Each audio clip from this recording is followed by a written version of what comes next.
All right, with us today we got Guy Famiano. Guy, go ahead and introduce yourself. My name is Guy Famiano. I am a avid hunter of pretty much almost everything. Chapter president of our local Pheasants Forever chapter, Capital Region Pheasants Forever, and just happy to be here. Thanks for having me, guys. Yeah, we love Thanks it. for coming. I mean, I've known Guy for how long now? Quite a while. I think the first time I met you, the very first time I think was at Gwen Hoha shooting sporting clays. I think. Oh, that was way before that because Sunset shot before Guanhoa. Remember when those guys that's left right, Sunset and they there. created, Yeah, so Sunset. So we were shooting at Sunset years before that. Yep. So it was definitely at Sunset. Yes. Okay. Yeah, I remember it was sporting clays, and then we just started routinely like kind of shooting together, each other. Yeah, Shooting to in the same Tuesday spot. nights, the Saturdays. I think Butch kind of connected us. Yeah. Our friend Butch Mitchell kind of connected us, and they were always squatted up, and either I was shooting with them or right behind them or wherever. We were catching up afterwards, depending on who showed up when, and we just all kind of squatted up. But yeah, we've known ourselves quite a while now. I mean, that's got to be 7+ right? Yeah, I think somewhere in there. Yeah. So and like I said, I was on the board for Sunset Farms, and then Pheasants Forever. You guys just kind of started around then, right? When you had the first shoot. Oh yeah, definitely. That first shoot was I think we signed our chapter agreement in Syracuse in February, or I can't remember. Central New York Pheasants Forever chapter has been going on for a while, and myself, buddy John, would go out to their banquet. Just hey, we were loved upland bird hunting. I had the dogs and trying to get more and more into it and be more versed into it, and we started going out there. So a couple years out there, I'm like, hey, let's open up. What do you think about opening up in a chapter? There was nothing east of Syracuse at the time, so our buddy John was like, let's do it, and it kind of so we signed the chapter in February, and then we had our clay shoot in June. So that was our first really event that we ever had at that one. So, and I think you shot in it 1 year, 2 years, but I think the second year you were helping us out. You were helping, and Jeremy, you asking him, hey, you want to get involved in this, or he might even said, I want to get involved in it, and then you say yes, and he's in 2 feet, right off the rip. So got more energy than anybody I know. More drive than anybody I know. So, you asked Jeremy to do something and get involved, and obviously he's full force. So it's good. It turned out such a great event, and that's why I was like, I want to be a part of it. And next thing you know, he's like, hey, you want to go on a pheasant hunt? And we're doing these veterans benefits, and then we have our banquet every year, and that became huge. Huge. Yeah, You and your wife did such a good job, and everybody else, in the group. It has to become probably one of the most successful banquets that I've ever been to. So, I appreciate that. I think we have done a very good job. Again, my buddy John, who actually is the owner of Frank's Gun Shop in Amsterdam, New York. He's also the treasurer of the chapter. We would go and do all the guns for all these banquets. So he was the FFL. We'd go to the Turkey Federation banquet. We'd go to the NRA banquets. We go to the Whitetails Unlimited banquets. And we'd go there, and maybe at the time back then you could do the 4473s right there. And then as time progressed and they created more and more laws, we would go and bring the guns, display the guns, package them all up, rate the winners down, bring them back to the gun shop, and then they would pick them up at the gun shop and do the 4473s. But by going to all these events, we really took the good and the bad from each event and said, we got all the knowledge in the world. Let's create our own bank. And if we sign this chapter, we have our own banquet. We can really take that knowledge and try to make the best banquet for the individuals that come. And I think we've done a good job. Yeah. We're a little bit different. Is I really like to have that steak sit down dinner. They're bringing food rather than the cattle line going through the buffets and stuff, which these banquet houses all do a great job with all of it. But we kind of wanted a little bit more higher level of a banquet and just give people that little bit more personal experience where they can kind of sit and talk to each other and mingle with each other rather than kind of waiting in a line for the food. And so we've done our own things. We've outgrown a place we originally had. It was at a golf course.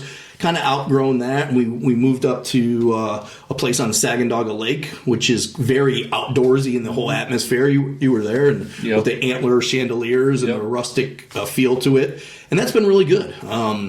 I feel, could I fill a place with 200 plus? Yeah, I think I could, but we cap it around 180 because that's kind of the capacity. Plus, because we have tables set up with all the games going on, and so you need room for all that stuff, And then if you had a buffet, forget about it. Where would you even put that? So we try to make the best of what we can in the core area that we came from. So certain guys have to travel a little bit to come, but the core guys and the core people that come and help are right in that area, and to take all that stuff and bring it to like Albany or something like that would be a chore. Right. So, the group, the core people that help out, we're all kind of in that Fulton Montgomery area, and it just works, and we do I think a good job. We give people what they want, and again, having the benefit of Frank's Gun Shop being involved in it, it allows us to really handpick the guns and firearms that we want to bring in there that we think the people are, rather than just picking from a catalog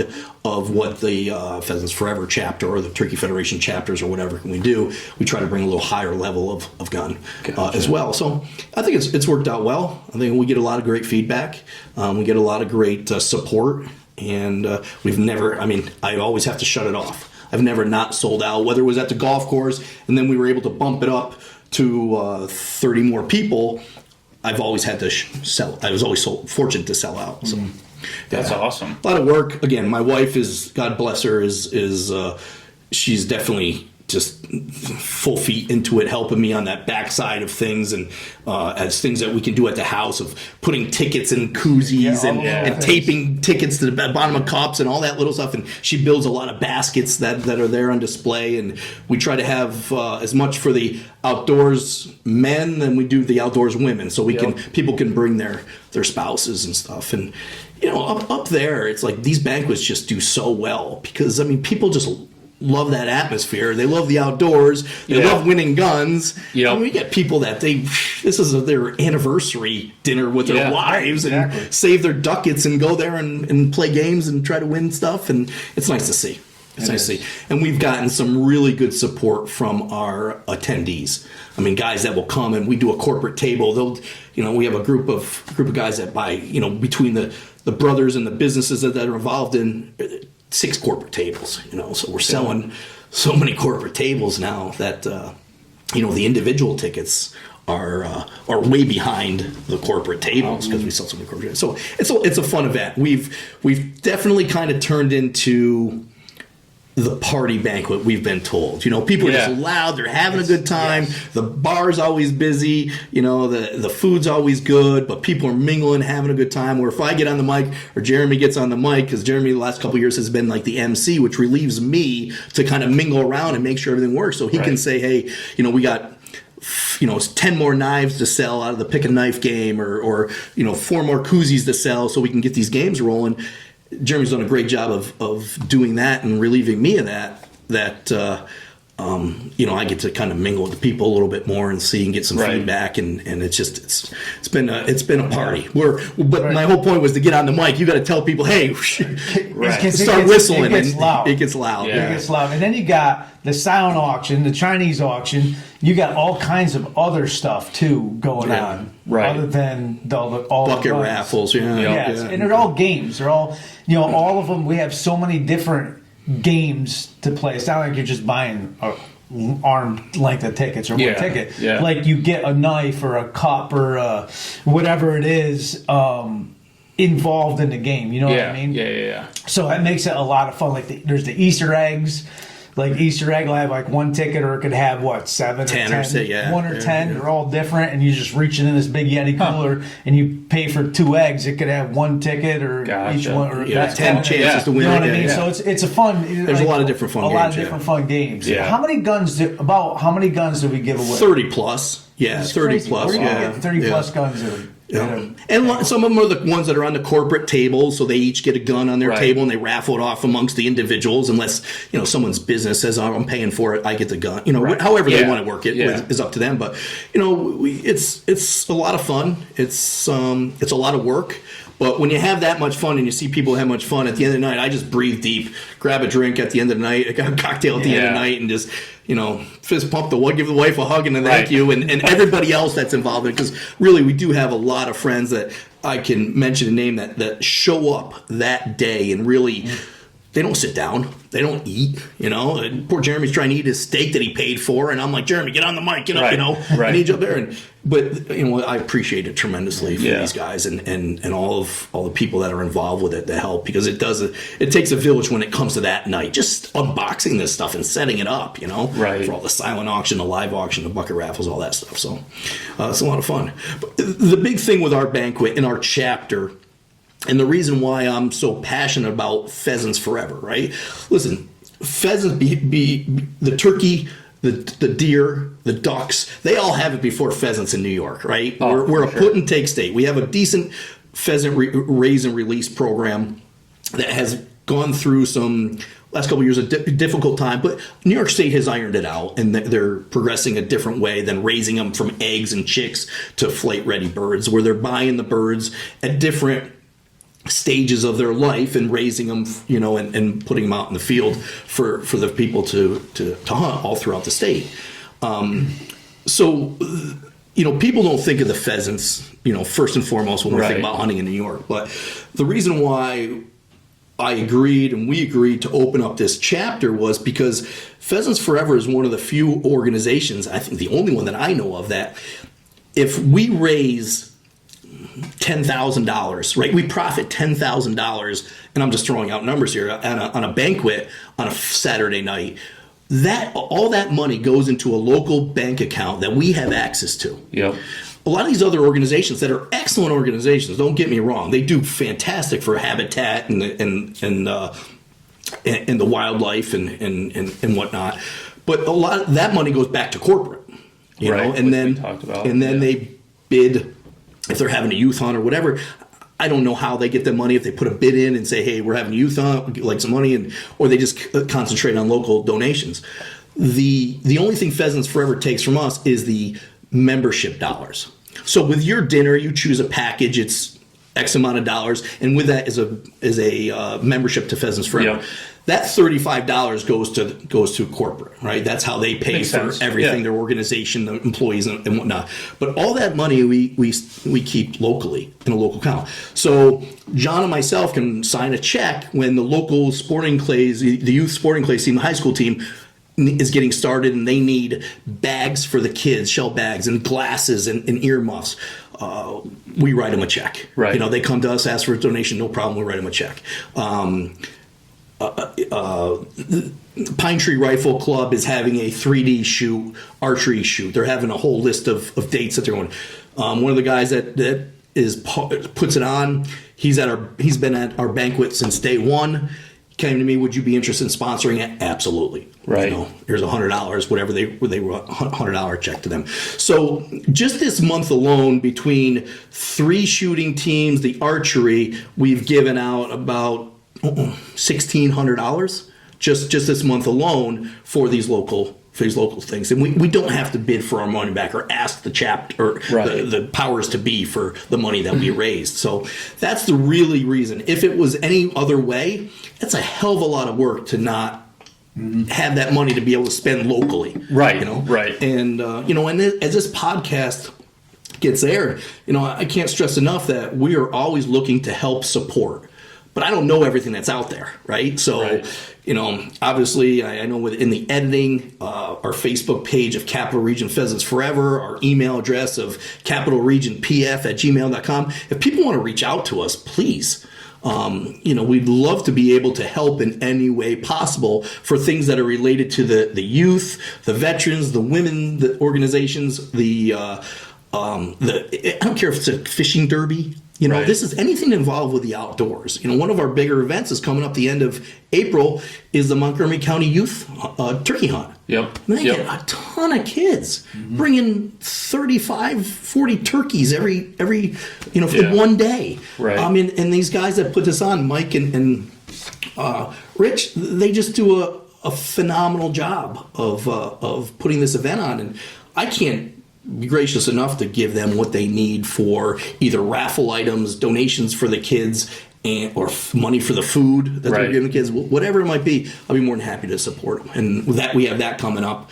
A text message has to go out soon and ask Mike, hey, when you and Dick going to come up and get some money or whatever it might be. So and Jeremy's been part of it too. We're back in line with helping support multiple veteran hunts, women's hunts, youth hunts. There's a couple guys that are organizing those right now. They're doing a great job. We show up with the coffee, the donuts, the pastries for the morning. And these two guys are just doing a great job of putting these on that aren't directly related to our chapter. They come to our banquet, they support us, and I can't do more. And they're just doing a really good job of putting these on. And the people that show up to these things have just been great. Right. It's just been phenomenal. And recently, because the numbers kind of have dwindled as far as this stuff goes, and these guys got it right back up. So I can't thank those two guys enough to putting this stuff on and let us just sit back and help support you. Yeah. The one pheasant hunt we did for the veterans, we had the 2 Korean War veterans. Remember that? They're still alive, and they went out there and shot birds. Yeah, it's and their wives are still alive, and their wives got to see them. I know we had to kind of hide over a ditch and kind of throw a bird out. They thought it was, but that's probably the last thing they're ever going to hunt. You know what I mean? I don't even know if they're still alive. I don't know. You'd have to talk to Tom about those guys. So awesome. He's always great about that. And to be able to see them. Where are you going to see a Korean War veteran still out there? And their wives, they were all walking around like no walkers. Like it was crazy. It was such an honor to see them. And we get awards will go out. You'll see they'll have awards and stuff, and senators would be there.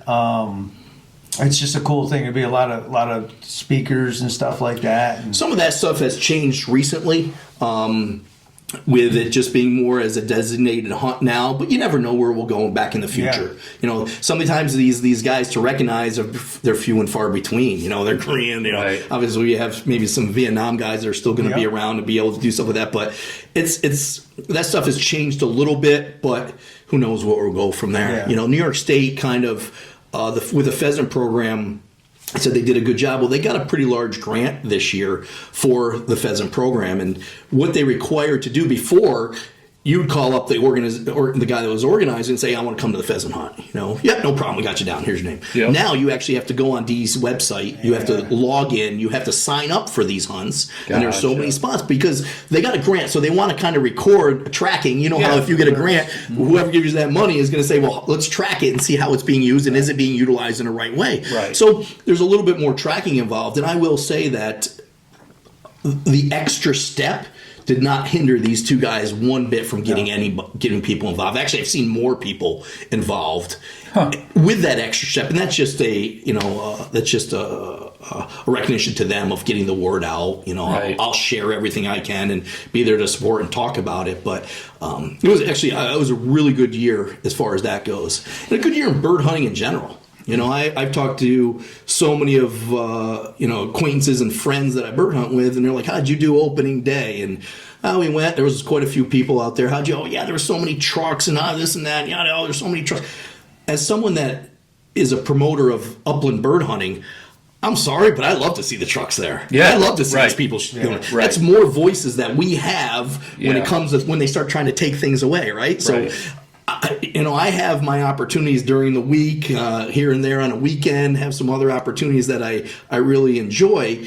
Started duck hunting a lot more this year with a new lab and getting him out and training him in not only the pheasant woods but the duck woods. So I love seeing it. I mean, hey, if I can't go on a Saturday or Sunday because there's too many trucks there, I'll make it up on a Wednesday. I'll go walk the dog on a Wednesday. I'll figure it out, or whenever I can. So I love seeing it. Right. I love seeing these pheasant release sites stacked with people, as long as it's safe. As long as people are being safe and and a lot of it is private farms where the farmer allows the release of birds on their property so we can walk up and hunt. So as long as people are being respectful to those farmers and picking up their water bottles and picking up their hauls and not leaving garbage around and the parking areas are nice and clean. and whatnot, and taking their birds, as you see birds just left or whatever. Right. As long as people are being respectful to not only the state release sites, the public grounds, but also the private grounds that these are. It's I love seeing it. Yeah, I love seeing it. So with Pheasants Forever, you talked a little bit about donating to whether it's kids stuff or hunts. Are you guys also giving back with like habitat? Yes. As well. So we've done a couple things in the past where some of the local farmers that allow the release of pheasants, we did a farmer program. We've donated money to these farmers, money where they can use however they want, with the agreement that they'll leave a little bit a strip for maybe some habitat for these birds and try to winter over and stuff. Yep. Well, the amount of hunters out there, we are really a put and take state, but if that gentleman needs that money to go fix a tractor so he can run his farm, he can use it at that way. Our goal was to, again, get a little bit of, hey, leave a strip along the edge of the hedgerow. Yep. But we got to understand, too, this is how they make their living. So Are we taking money from their pocket, that they need that corn, to sell or hay or whatever it might be? So we try our best to do that. Pheasants Forever, the organization itself, has a voice within New York. There are some lands that are owned, New York State lands, and New York State has reached out and said, hey, we'd like to create a program. You guys get involved where our chapter dollars would have to be kicked in. Yep. New York State kicks in some money, and they start taking away some of these invasive grasses, and let's get them out of there and start planting, habitat, positive habitat for these animals, the turkey, the deer, the pheasants, whatever it might be. So that is constantly, dealing again the state and high powers to be and budgets and all this other stuff. A lot of stuff is always put on the table, but then is backburned a lot of the times with budget talks or when it gets to a certain level. Sometimes there's more important things to talk about. So that stuff is always tabled. It's always being talked about. Hopefully we'll move forward with it. I know the National Turkey Federation is part of it as well. So hopefully you will start seeing some things, whether it's in your backyard or, I think recently there was some grounds up in northern New York that they were looking to do it with a lot of invasive grasses there that they just wanted to try to get out and clean up and do a project. So it would take some time. I mean, you got to pay an excavation crew to go in there and dig it all out and toss it over, and then you got to get a planting crew and whatnot, and seed program, buying the seed. So I like to see that stuff move forward. And, a lot. I guess that's the importance of going up to a certain farm and seeing all those people in there, because obviously the more people you have, the more support you have, the more leverage you have in getting stuff like that pushed.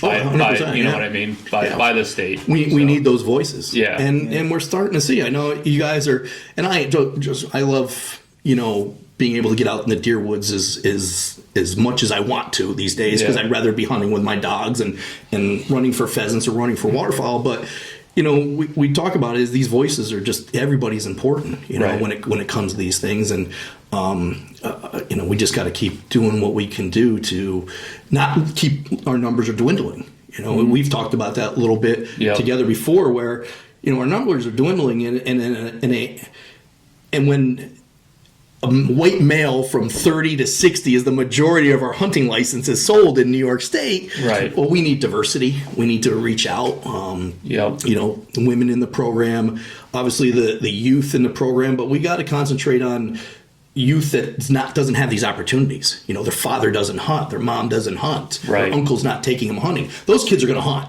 They're going to hunt either way. We have a youth hunt, and 99% of the kids have been in a deer stand or been in the turkey woods or been in this. They're going to hunt. It's the kid that sits next to them in the classroom when they go back to class on Monday and say, yeah, I went to a youth pheasant hunt. I shot my first pheasant and it was awesome. And I got to see dogs working. And some kid that's never been around it goes, what?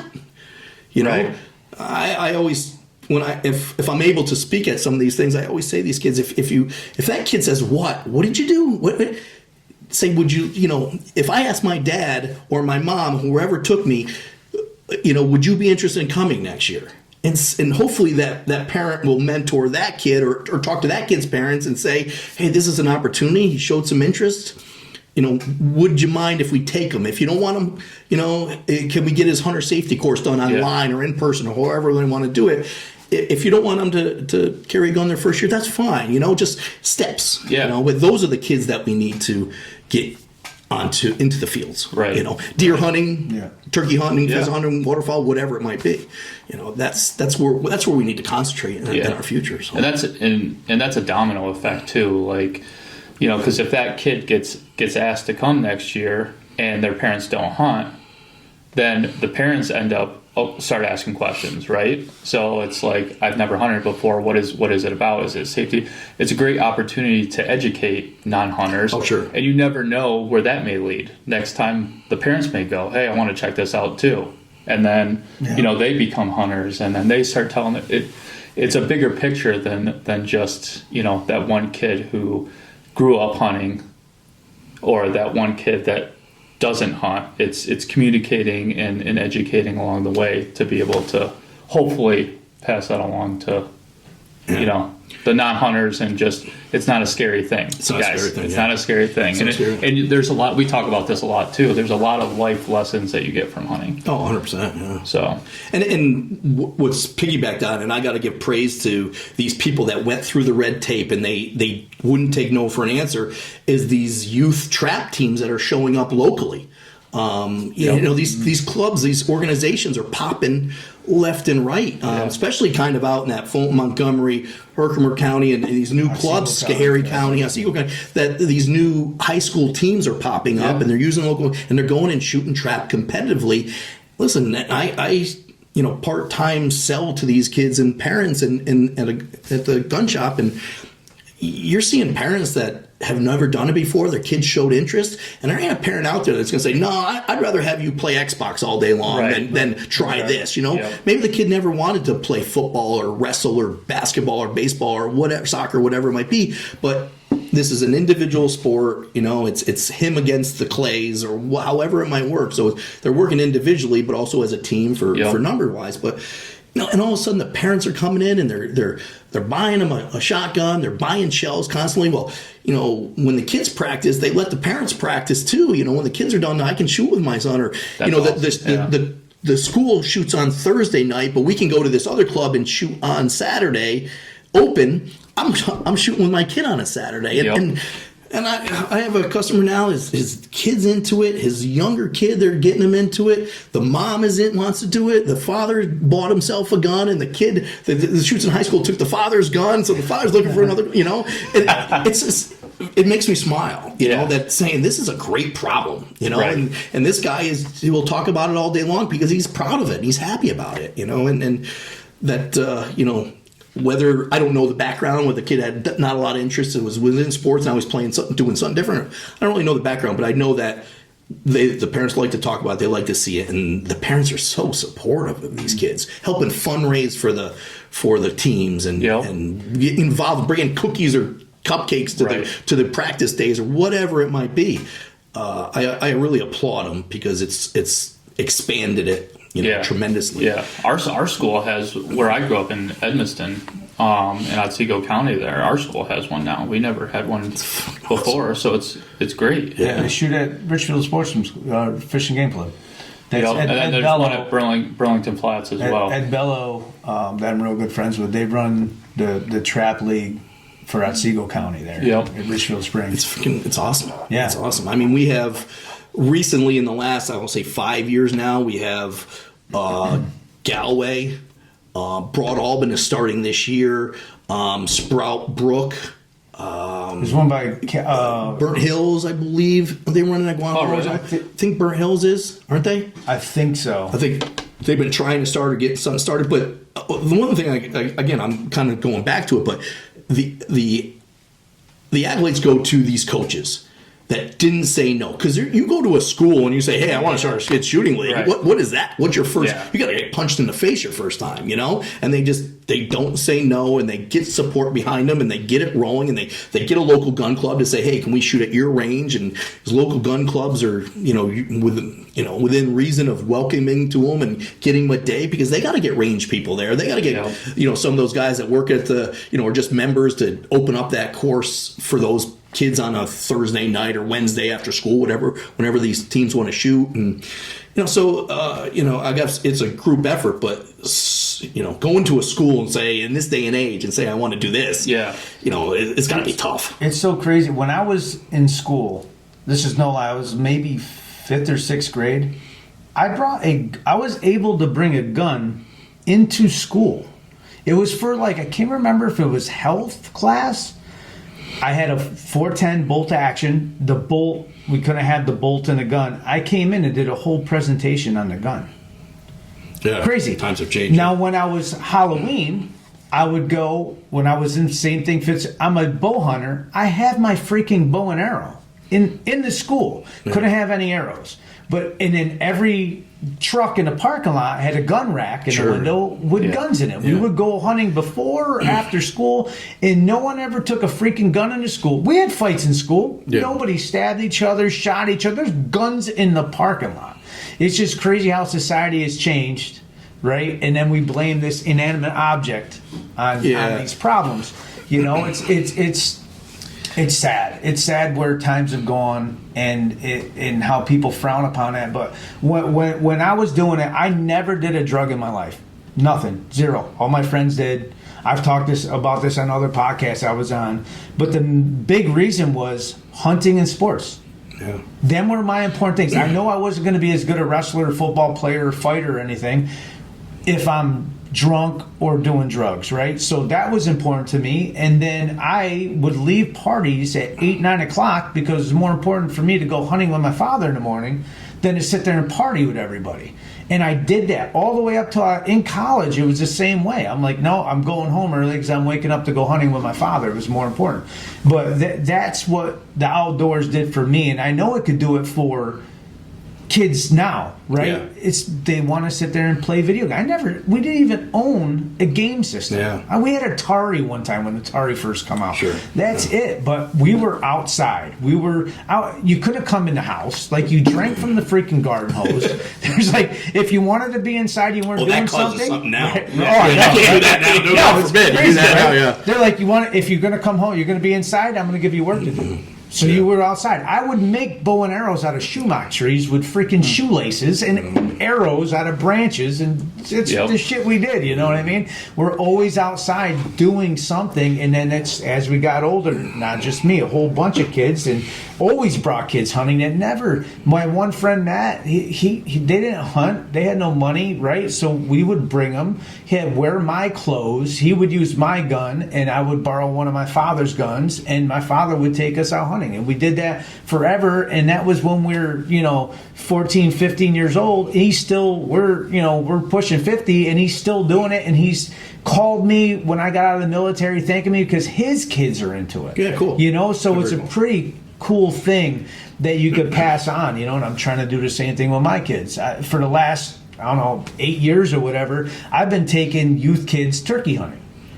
It sucks now because now my kids are old enough. I got to take them. Of course. So I can't take these other kids, but I would take kids and we would just put it on social media, and I would get a message and my buddy would get a message, and we would take these kids out, and usually on their own property. I would be like, if you got property, and their parents are usually deer hunters, but they're, country farmers hunt. Sure, they usually shoot them from the tractor, or they just do a deer drive. None of them turkey hunt. They're like, I want my kid. My kid got into, wants to do turkey hunting. Will you take him? I take him, and they kill a turkey, and now that kid is forever a freaking turkey hunter. Forever. Yeah. The kid doesn't even care about deer now. He's so into turkey hunting because that was the first thing that he did. You know what I mean? And it's more interactive. It's more interactive. They can walk around. They're gobbling. You're not just sitting there for hours and worry about your scent and the wind and all that stuff. So the kid fell in love with it. Now he's a diehard. Yeah, and we kind of talked about that when we were pheasant hunting together. Is being on the front lines and seeing where people are buying at a gun shop.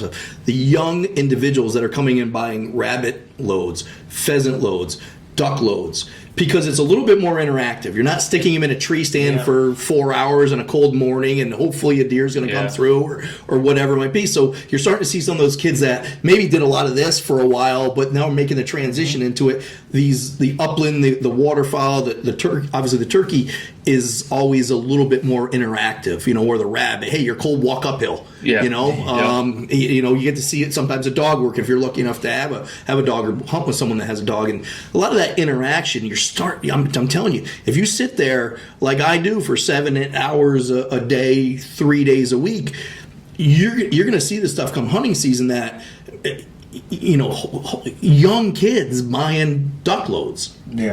And when I say young, late teens, early 20s. The kids that can come in and buy this stuff and, have a buddy that's got a farm or a waterway or a creek or whatever, and they go set up, throw out a couple decoys and go have some fun and blast away. So I love it. I love to see that aspect of things. And then you'll get everybody else coming in and buying their rifle ammo for the deer season and stuff like that, or their slugs if they're still running the shotguns. And we still sell, obviously, a ton of that stuff, but there's not too many guys in that older spectrum. That there's a lot of guys in the older spectrum that are still going and getting their rifle ammo every year. They got a deer camp, and as we talk about, right? Your podcast is based off is the deer camp. The old guys in deer camp, they go get their couple boxes of rifle there. They hang out, they eat chili, they drink their beers, they play cards, and that's their life for one weekend a year, or if they go more often, whatever. But these younger kids that are getting into the ducks and the birds and obviously turkey, but it's tremendous to see. I mean, young individuals, and that's a lot of where our future is going. And you talk to these kids, and they'll either bow hunt and then bird hunt. The rifle to them, sometimes they just I do it. The season closes for bow, I got to go hunt with a rifle. Or you're starting to see a lot of young kids get into muzzleloader. It's a little bit more of a challenge. So it's definitely encouraging to see that on my spectrum of things, because that's kind of where my passion lies. But that younger generation is going after things that it's more active. Right. There's a little bit more action involved. Yeah, right. Which is, and it seems like the more technical it is too, kids are just naturally adapting to that a little bit more. Like the harder it is, like turkey hunting, yes, you don't have to be, you do have to sit still and stuff like that, but you can move around, you're mobile and stuff like that. But it's hard to actually be able to call a turkey. Oh, yeah. Absolutely. Everyone is different, but it seems like they gravitate towards that a little bit more with how technical it is. Yeah. Deer hunting is tough, obviously, don't get me wrong, but there's a lot more to turkey hunting than what most people think, and I just think that if I feel like the harder that it is, some of these kids are just kind of naturally. I don't know if it's because of the technology we have or the competitiveness, whatever the case may be, because it's not just turkey hunting. It's like, okay, now I want to be the best caller, so it's figuring out what size turkey or mouth call that they need, or what type, the reed cuts, all this and that, and they're just. You see the NWTF. Shows all the time where you hear someone who's really good, and then next thing you know, this kid that's 12 years old is calling with his mouth and cutting like a son. Without even a turkey call in his mouth. I'm like, jeez. So it's kind of cool to see all that. Yeah. My buddy Tad and myself took a trip to Harrisburg this year. We just missed you guys. You came. We were up in the week, and we were up there. I can't remember, Saturday, Sunday, or Friday, Saturday, whatever we were there. And I specifically went there because I have some duck calls that are pretty beat up and they're pretty worn out. So I'm like, you know what? We'll take a ride. I'm specifically there to get some new duck calls because they have a nice duck call room and you can use some and practice them. Because you go to a package at a store and you're buying this and you're like, and I've been out to Max Prairie Wings out in Arkansas duck hunting, and you're there at they right next to Max Prairie Wings. They have a brewery. They own a brewery, and there's all these specialized duck calls that you can spend hundreds of dollars on duck call, with your favorite college football team logo and all this stuff, and they tune it for you. I'm not at that point, right? But I do want quality that's going to last me and whatever. So I don't mind spending a good dollar amount, but the $19.99 call is not what I want. But I'm somewhere in between there. So you can go use them and whatnot. And again, these young kids that are selling these things are like, I'm using them. I'm going, first time I ever use this call. There's a learning curve there. and these kids are like, Yeah. you know, and they're the ones selling it to me, and they're young kids own these companies. Right. It's like, or they're at least the salespeople for these companies that Right. work for them, and a couple of them had some, you know, ties in directly with the company. I mean, the companies like Dive Bomb Industries. I don't know who owns them, but every time I see someone here, there's a kid at their booth, or I shouldn't say a kid, but kid to me, a young individual at their booth or on their website or whoever, or meet these. They're young. Yeah. And I just applaud them that they're coming out with. They got boots and they got dog vests and they got calls and they got little waterproof bags to put your shells in, and they're selling this stuff left and right, you know. And there's so many companies out there like that in every aspect of things that are young owned, you know. It's not just Primos and Realtree anymore, you know. Right. So and it's really encouraging to see. But again, sitting in that duck call room, here I have been, you know, duck calling for, you know, years and years, and these kids put that thing in their mouth and they're like, you know, of course they sell it, it's their product, but I'm like, God damn, I just want to hire him to be in the blind with me so I can sit there and shoot. I know. Oh my God, these guys, they're so awesome in where they're at with it. So yeah, they have a great innovation mindset too, and I mean that's great for the business owners too, because they can take like, hey, I've been ripping on this, like maybe adjust it a little bit this way. So it's a great mutual relationship that they end up having. So well, especially at that age, if that's your passion, you do it for almost nothing. Yeah. I can't imagine. I'd be like, oh, you need somebody to, and I would do that when I was young. I'm like, we'll give you a couple calls. You come over here to the booth at the NWTF and just play with this call, and I'll give you a call. Okay, and I get to hang around and see these people, and I would do it because it was just like you felt like that's your passion, right? I almost feel like I'm like a guy on TV. You know what I mean? It just, I think a lot of kids now with YouTube. Right? So now you could have a famous YouTube channel and cost you no money. Yeah. And people are going to watch it. Like thousands of people. Look at some of these YouTube videos. It's right now. You hit, like what you do, right? You guys edit this thing. You're all done with it. You hit submit, send to YouTube, and now the whole world can see it. Right? You know, the whole world has access to your podcast, which it's mind blowing. And I got big into, I'm big into watching YouTube videos, and these guys make it. And then you go to these shows and you see them. I'm like, how do I know that guy? Oh, he's got that YouTube channel. I'll go over and talk to him. And they're working at a booth because they use a certain tree stand, right? And they hit up that company. He's like, dude, I use your tree stand all the time. Like, and they look at YouTube videos. Yeah, like, hey, I'm in the area. You guys are at a booth. Do you want to come at my, work my booth? They're like, yeah, I'll come over and sit down and help sell some, and then we'll give you half off tree stands. Like that's how all this works at these shows, and it's their passion, and I can't imagine being a young, because when I was little, there was no old people didn't even want you around. Go to Ilion Fishing Game Club and try shooting when you're 12 years old.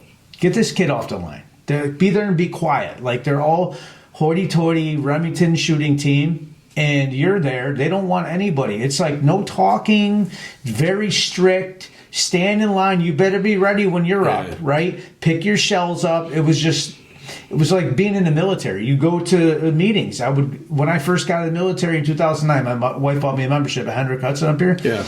And there was some problem. I didn't like how they would lock the archery room to go downstairs or whatever. So I went to a meeting. I was by far the youngest person. The next oldest was maybe 55. Yeah. Like, you're going to die. They don't want little kids. This club's going to die out. Like, who's going to run it? There's nobody. That's why they're hurting for everybody, because they don't want to. There's nothing with youth there. Zero. They don't want to help because that's a problem. Same thing with women. They don't want. You know how many women were at the thing? Zero. Yeah, that's got to change. It was cigar smoke. I came home, I had to change my clothes. Yeah. Because everybody's smoking cigars. You couldn't even barely see the guy in the front of the room. It was awful. But that's how a lot of these clubs are. So they're all old. Yeah, they're all older guys. And they just stuck with it. And the next guy that takes his spot is only a couple years younger than him, right? So he's still in that thing that they do, and it takes years for it to go away. It's like this progression of this is how it's always been. It's a tough position, because those old guys are the ones that have the time to run the meetings and do the minutes and do all that other stuff, where we have busy lives and a lot going on, where it's tough for us to sometimes be consistent, even if it's only once a month. You might get called out of town and have to jump on a flight and go pick someone up in Illinois or whatever it might be. So It's tough for sometimes a younger crew with young kids and crazy kids play everything in the world, and what they should.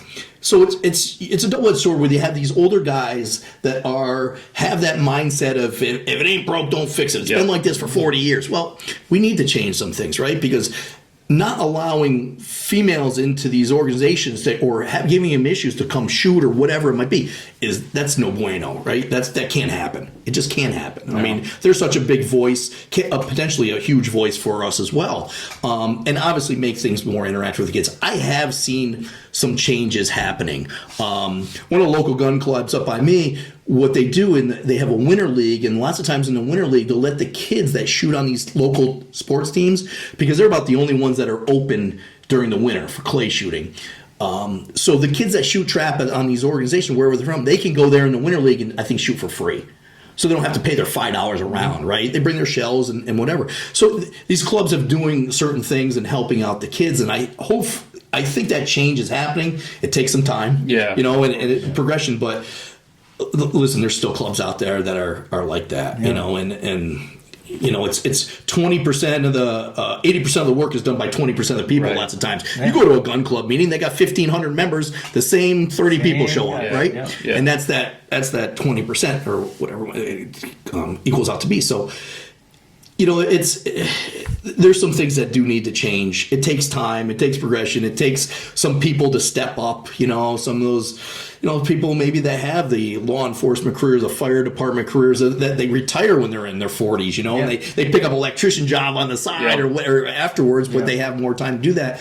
And we're starting to, and parents, as these clay teams evolve, the parents are getting more involved and they're helping out. You're starting to see parents got 2 boxes of clays walking out to the trap house, so the same old timers don't have to fill it every single time, and pick up and clean up, and the kids are getting involved to clean up. So hopefully, as we have voices and platforms like yours, to keep spouting at it, that you reach so many people or have the potential to reach so many people, hopefully we'll start seeing some of this stuff come around and change a little bit. And, we got to do, something's got to happen, right? The video games aren't going away. We're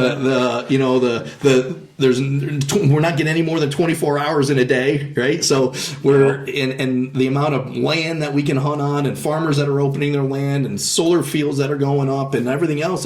A lot of it's going against us, but we still have good people out there in all aspects. And that's one of the greatest things about, here I am walking into you guys used to be an avid deer hunter, bow hunter, strictly for 15 years. Never shot maybe not that long, but 10 to 12, never shot a big game animal with anything else other than a bow for that period of time.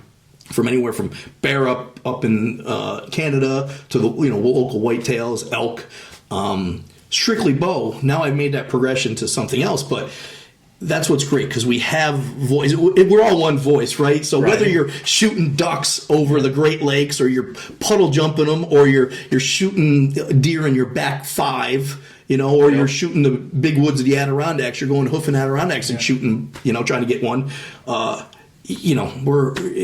There's so many in the outdoor world and the hunting world. There's so many great avenues to go down. And I don't care if you have a passion for just one. You're a bow hunter. You just want to kill deer.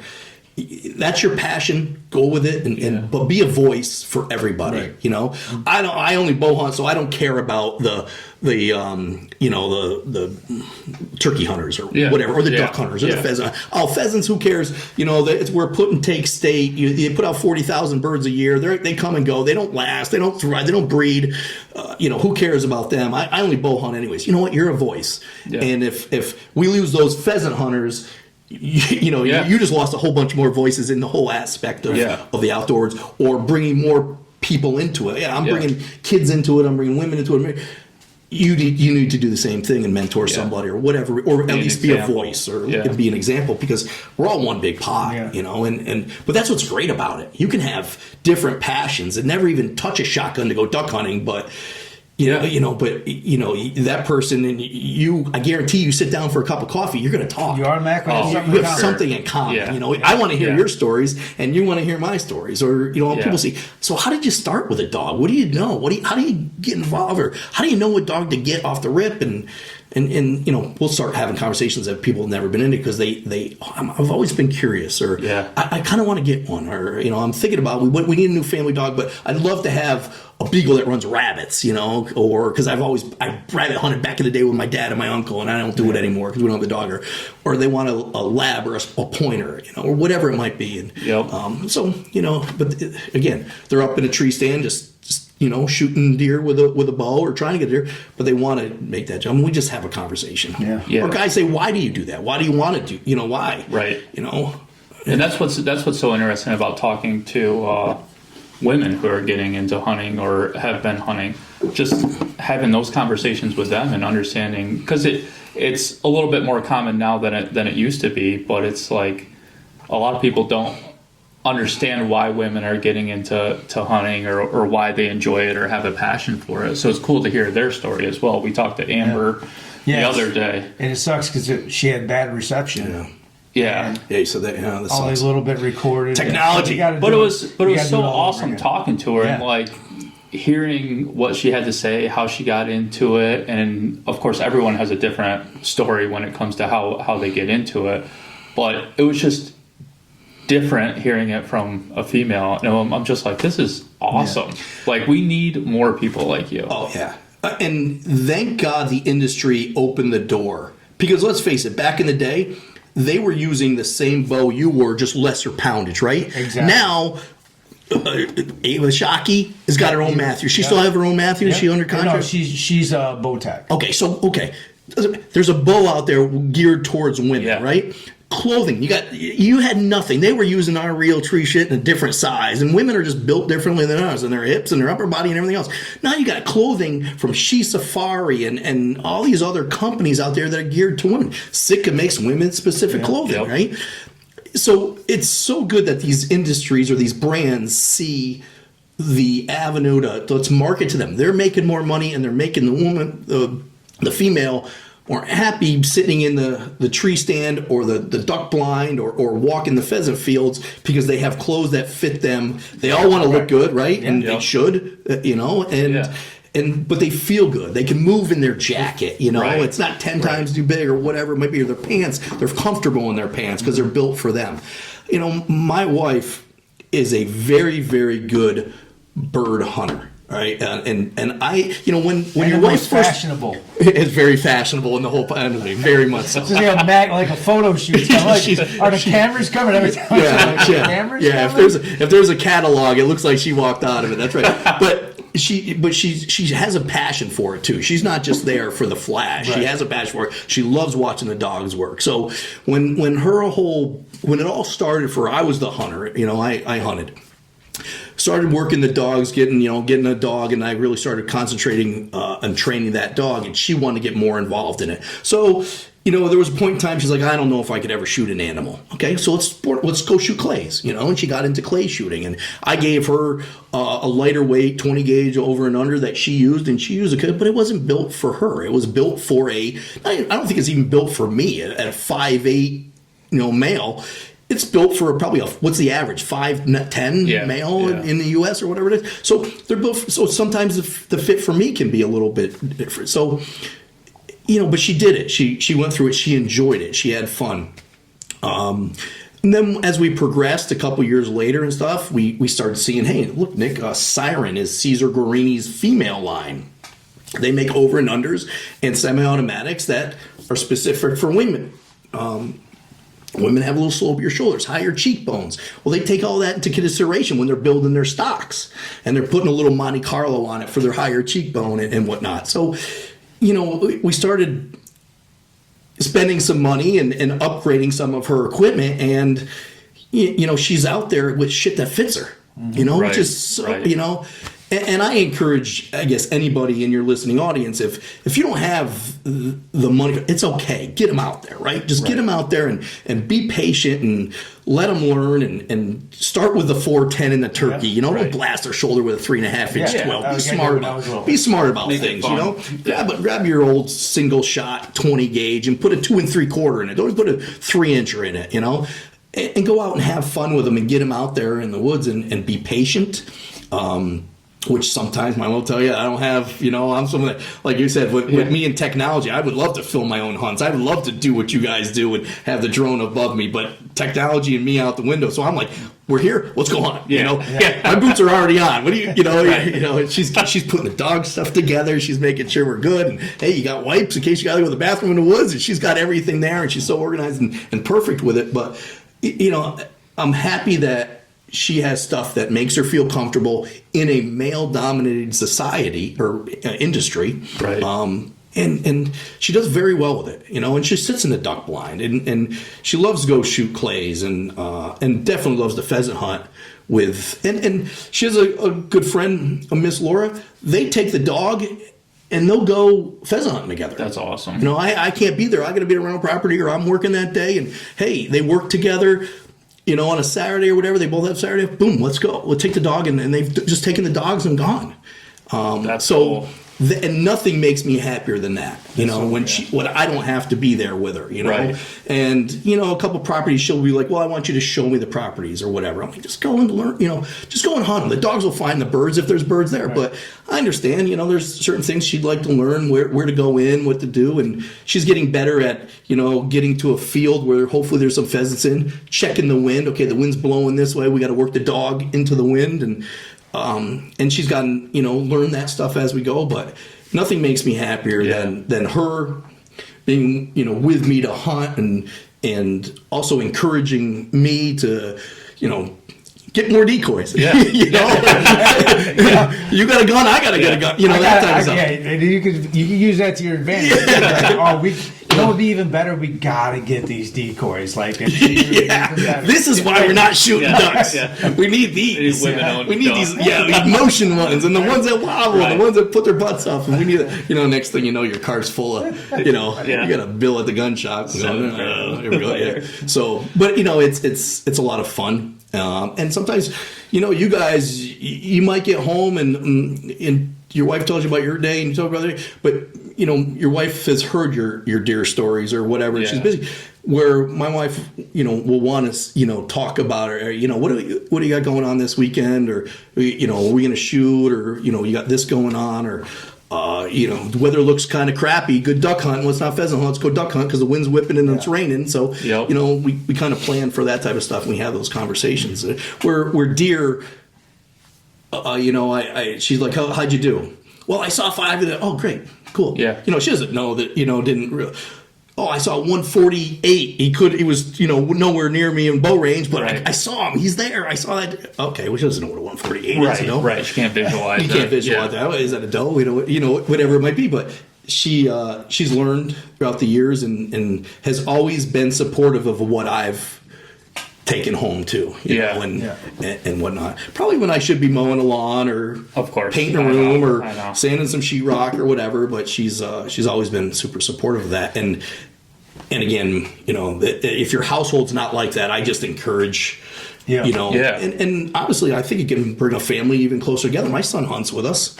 You know, we take a trip every Thanksgiving up to New Hampshire to pheasant hunt together as a family. It's always our Christmas card at the end of the hunt. There's always a picture of us with the birds and the dogs, and that's what we send out for Christmas. And you know, so we have a lot of fun together. That's cool.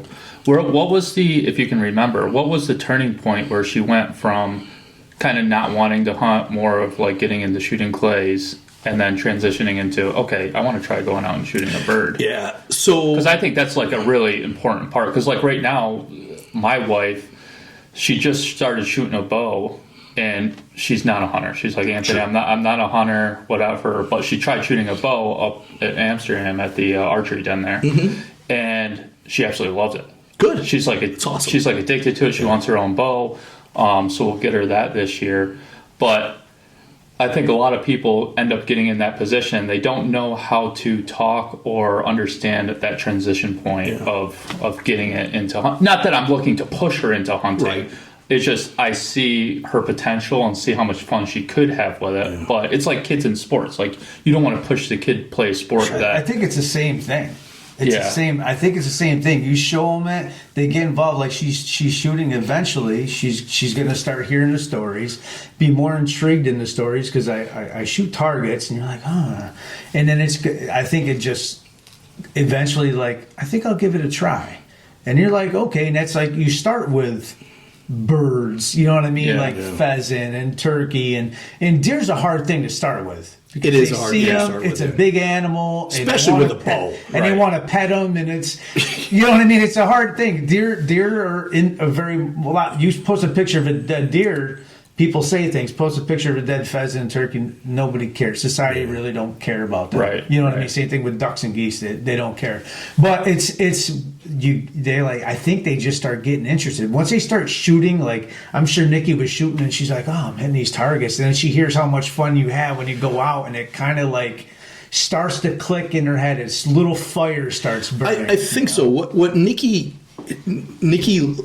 takes care of our dogs like no one. I've never, I'm sure there's plenty of people out there that just shoot. Dude, I don't know anybody that does. These dogs and her, they have the connection. Like I think it would take her 3 days to realize I was gone. To be like, where's my husband? I mean, because the dogs are for, So that's probably what it was. The dogs. The dogs. No, it was. We got Ted. I had a yellow lab. He was kind of older at the time. He was a meat dog. Like I'd take him out every once in a while for birds or for ducks and stuff, but it wasn't a regular thing. I was a bow hunter at that point in time. When I met Nikki, she had 2 Goldens that again took care of like you couldn't believe. So there was 3 dogs in the household when we started living together. And then her 2 Goldens passed away. We put them down.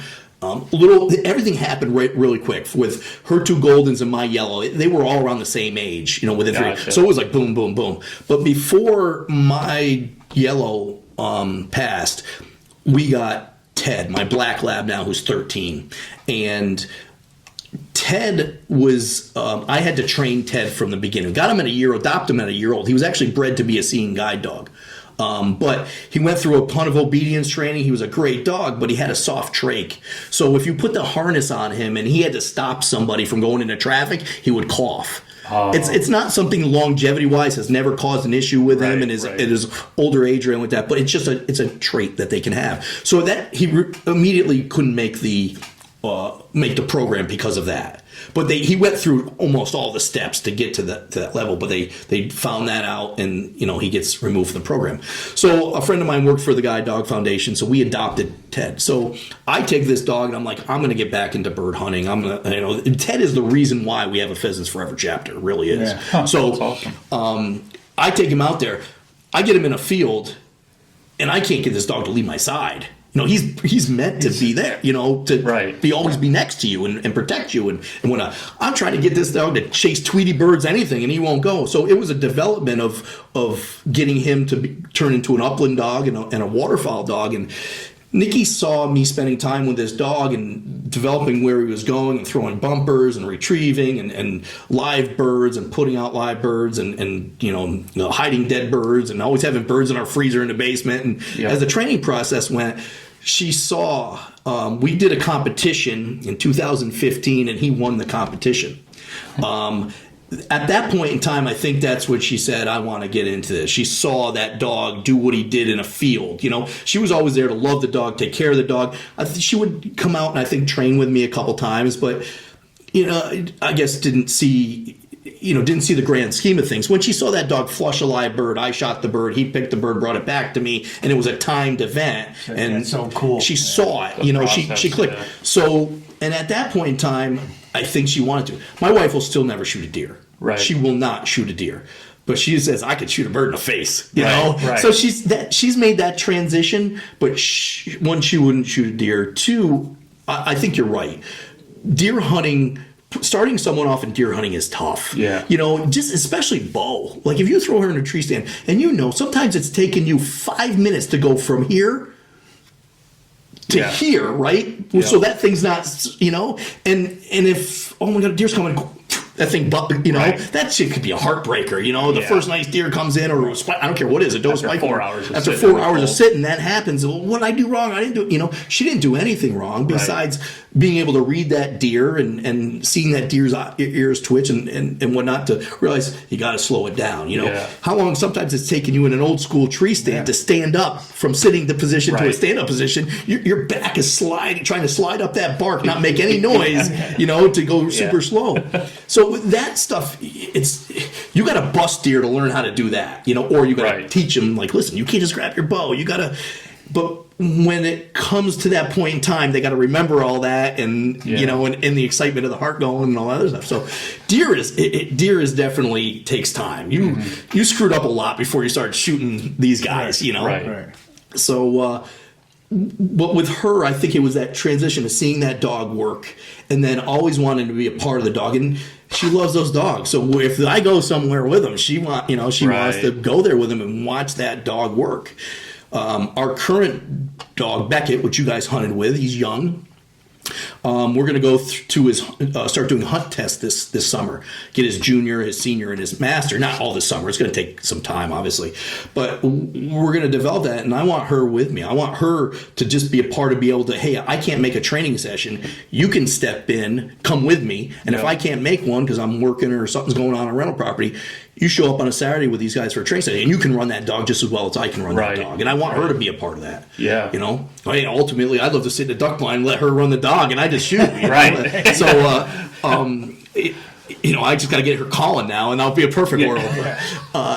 So I think it was kind of that original of seeing Teddy, what he had the potential doing. You shot a lot of birds over Teddy. Teddy was, agreed, he's retired now. He's, definitely slowed up a bit. Every year when we go on our family hunt, this year before we'll do a tower shoot for her birthday, and we'll go afterwards do a cleanup. I know where there's some birds always congregated, and I'll let Teddy go up and flush one. We shoot it. He brings one back. This year there was a lot of snow on the ground, so we went into our family Thanksgiving hunt for our Christmas picture.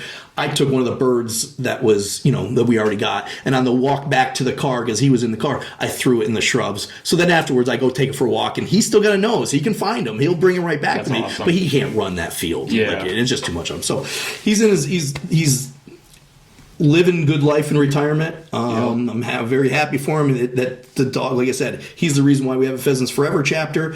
All my friends that's hunted with me have shot a lot of birds over him. He's got a lot of retrieves in his lifetime, and he's been a blessing. And probably one of the reasons why she's made that transition as well. Yeah. So that's kind of that's kind of her deal and whatnot. And again, I'm happy that she's involved with it. Right. I really am. And she can be an advocate too. Pheasants Forever banquet. She can talk to one of the women that you hunt. I hunt. Would she want to come on? You think she'd come on? I think she'd love to come on. She could talk. I can't wait to see. She's the only one that can out talk Jeremy. I bet you. We're gonna sit there. She's gonna be out here. They're gonna be like, where'd they get this magazine model for LL Bean or whatever? Yeah, right. She'll dress up for. Yeah. No, she's definitely a blessing in the as far as our household goes, and being someone that can advocate for the industry. And listen, I got to work at the gun shop or I got to do something. She goes over to the veteran hunt with the donuts and the coffee before Pheasants Forever or the youth hunts, and she sets up the table and she does it, and she'll do the little spiel if they allow us to, or a couple of other friends, Butch will show up or Boo will show up and Tom will show up and support her and help her set everything up. And she does it. She's like, I'll take care of it.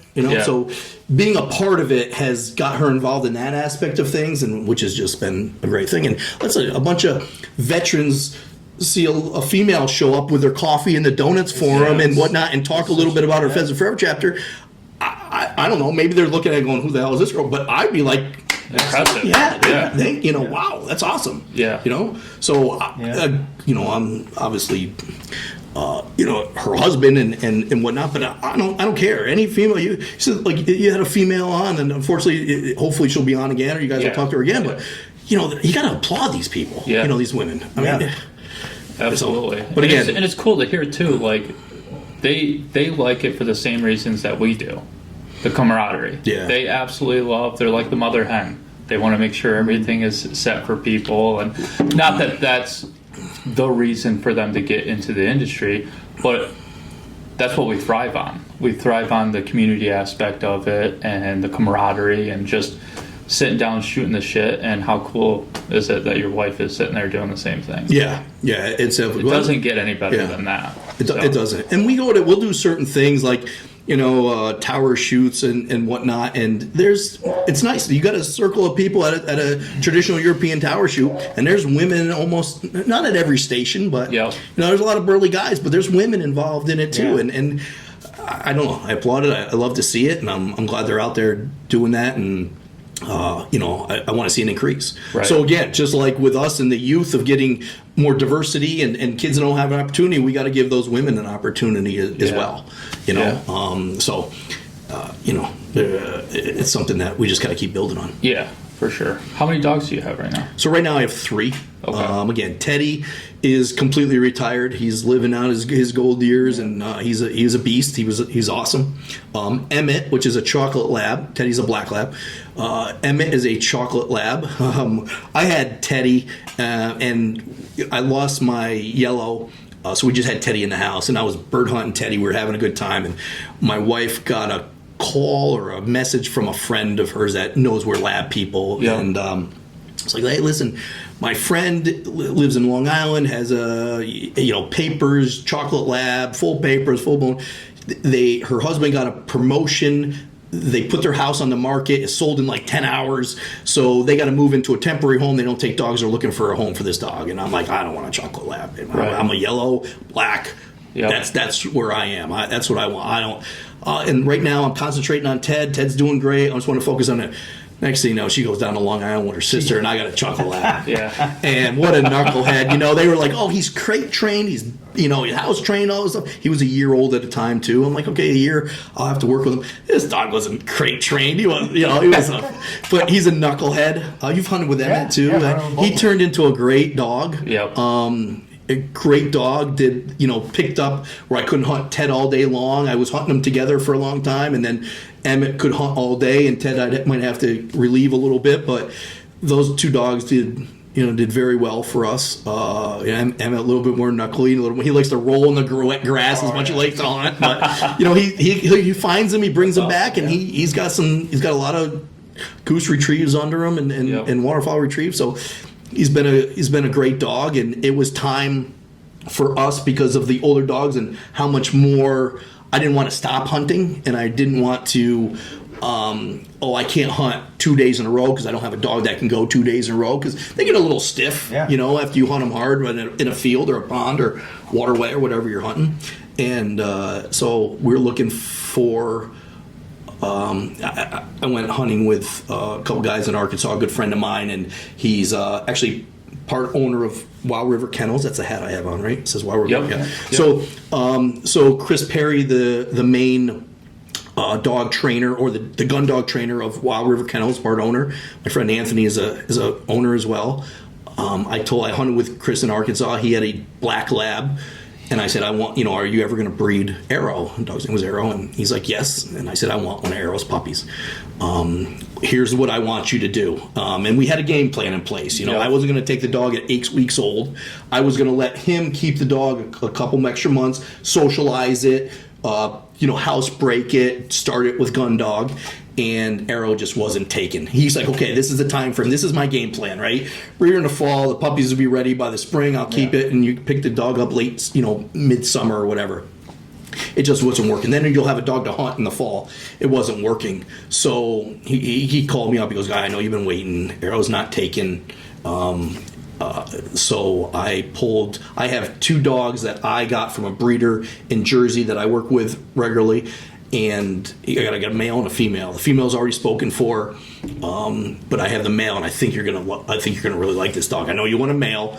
He goes in. It's a it's a fox red, which just is a pigment coloration of a yellow, right? Yeah. So all his papers say yellow, and again, you guys hunted with Becky, so I'm kind of telling you. And he's your youngest, right? He's the pup, he's the pup. So we were going out to my brother-in-law's in Connecticut. We had to bring him some furniture.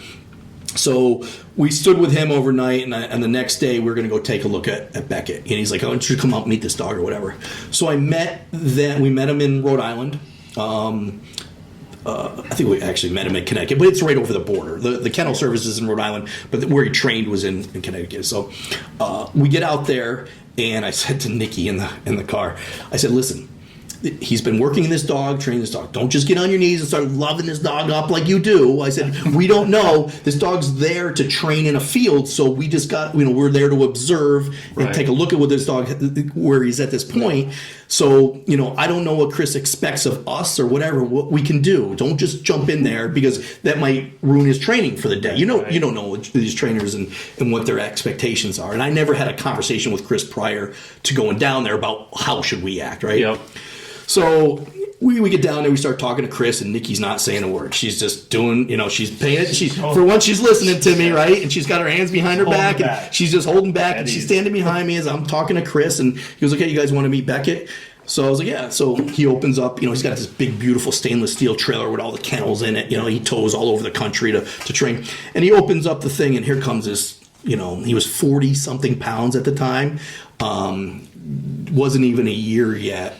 And he comes out, and he comes right over to me and rubs against my leg. I'm like, "Oh, fuck, it's over."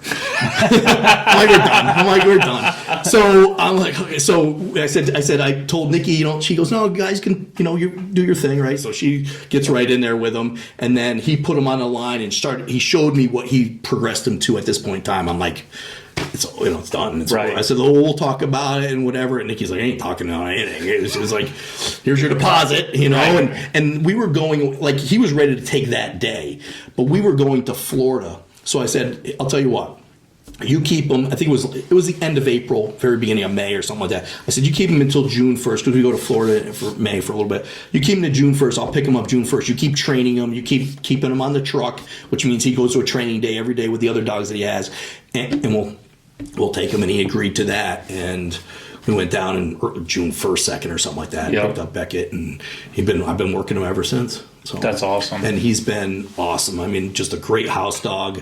My wife says that, I guess any dog that walks into my house, she loves them, but she's like, "This dog's been a blessing," and stuff and whatnot. So he's been really good. He goes to work with her half day every day. So she comes home in the afternoon, lets the dogs out. She takes them back to her job. And he sits in the office, and all the office girls, goes to the secretary. He sits at the secretary's desk with a ball in his mouth and makes her just sits there until she gets up, and she'll take a break, go throw the bumpers of the balls with him. My wife's friend, Miss Laura, that works with my wife, she takes them for breaks and walks and stuff. So Nikki was like, "Hey, we're going to work." I'm like, "No, you can't say that, because when I go to the field, that's work. I say we're going to work."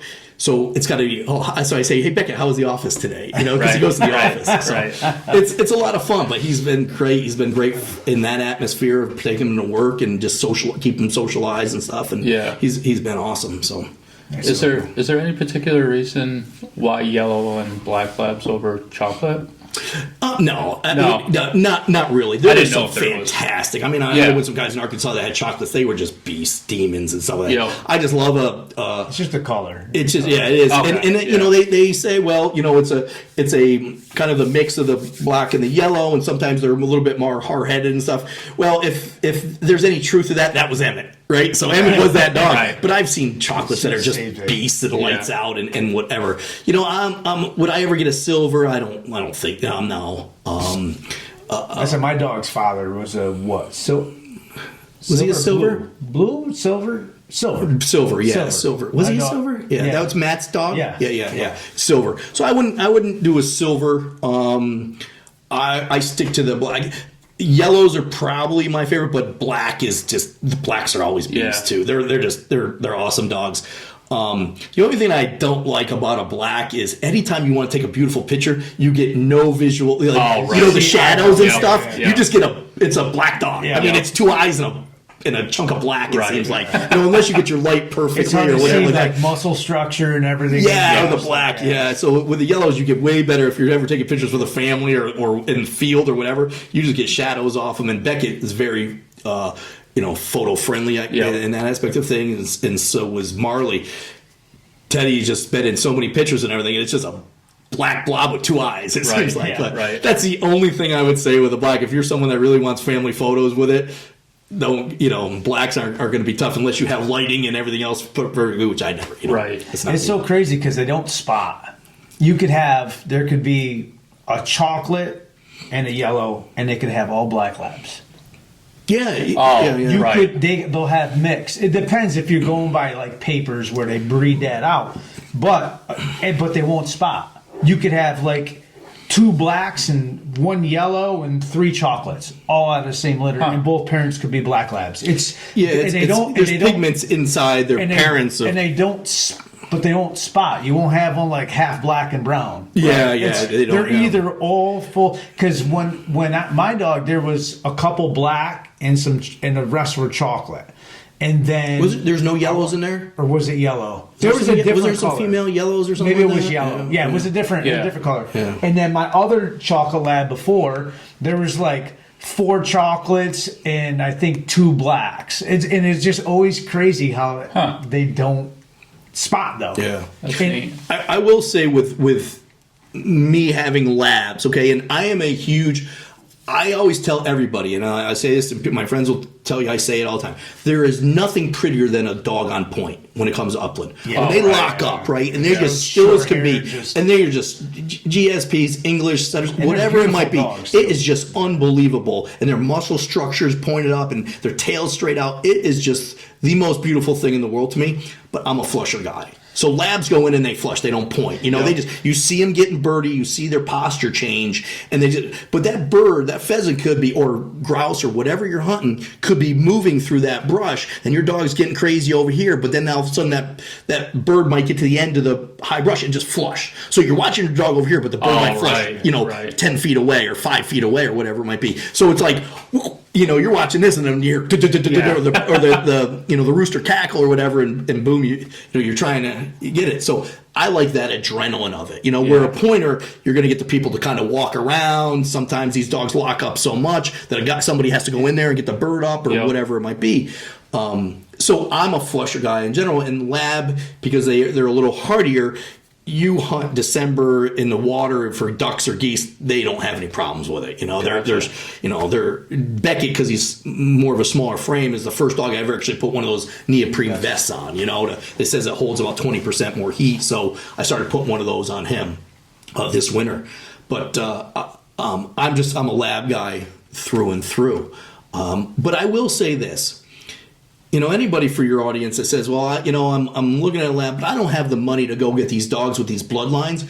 I have 2 adopted dogs that were the best bird dogs I've had so far.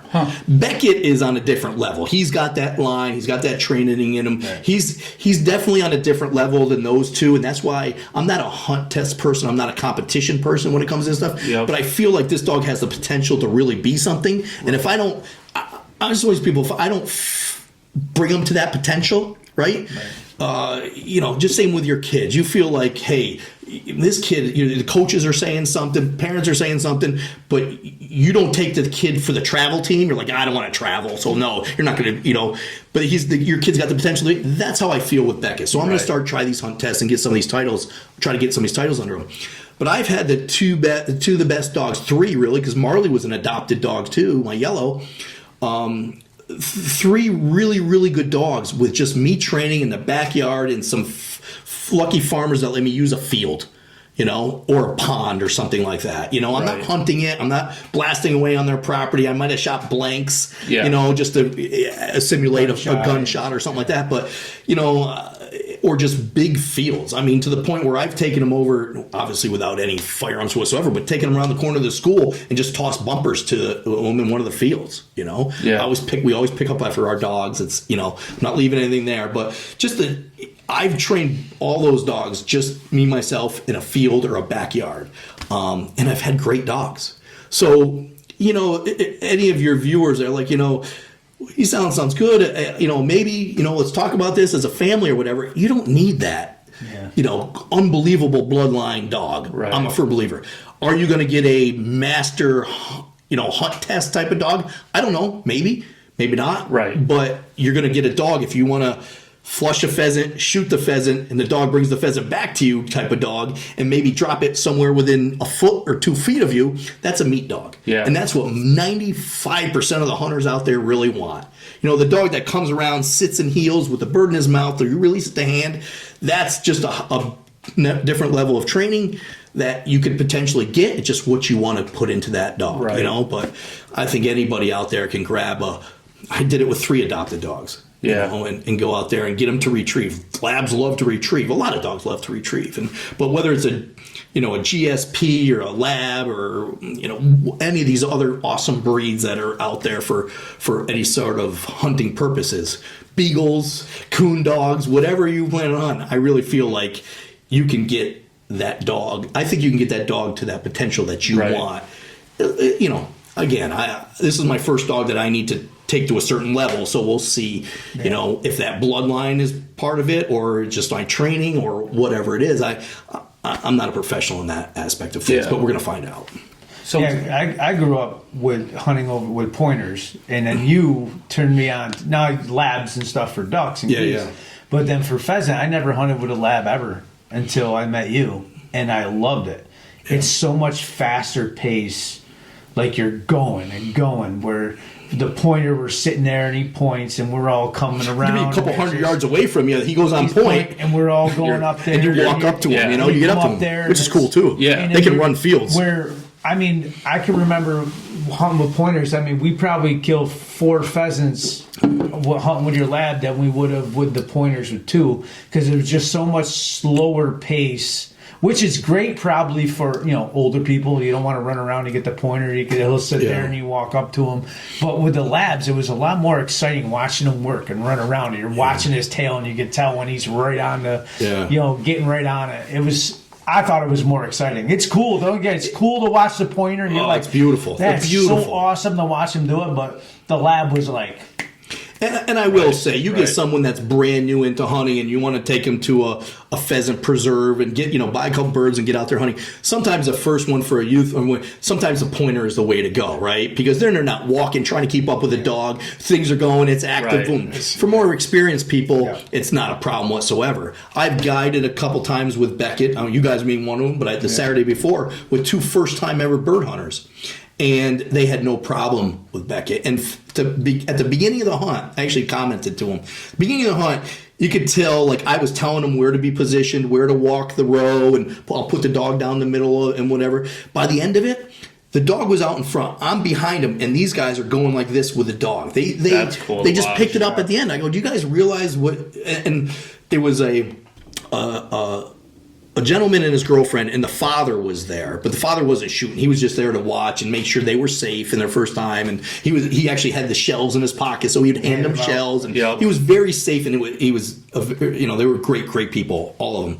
But you saw those. I go, do you guys realize what you're doing here? Do you see how you're moving with that dog and you're keeping up with them and you're reading that dog's language compared to when we first started? And Right. it was really cool to watch. So I think people, even newbies, pick it up really quick. Yep. But if it's that first time, kid hasn't shouldered, or the female or the male hasn't shouldered a gun a lot, pointers are really good to lock up, boom, Yeah. go up to it, flush the bird, ready. boom, boom, boom. They bring the dog. They get to see that dog work as well. And I will tell you, I've hunted with people that have pointers.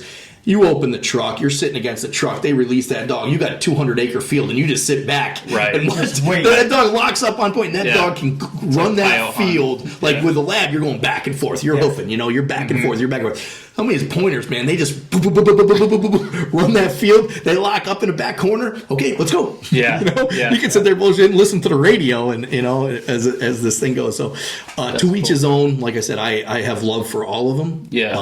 And I've hunted with some really, really great pointers. I've hunted with some great labs.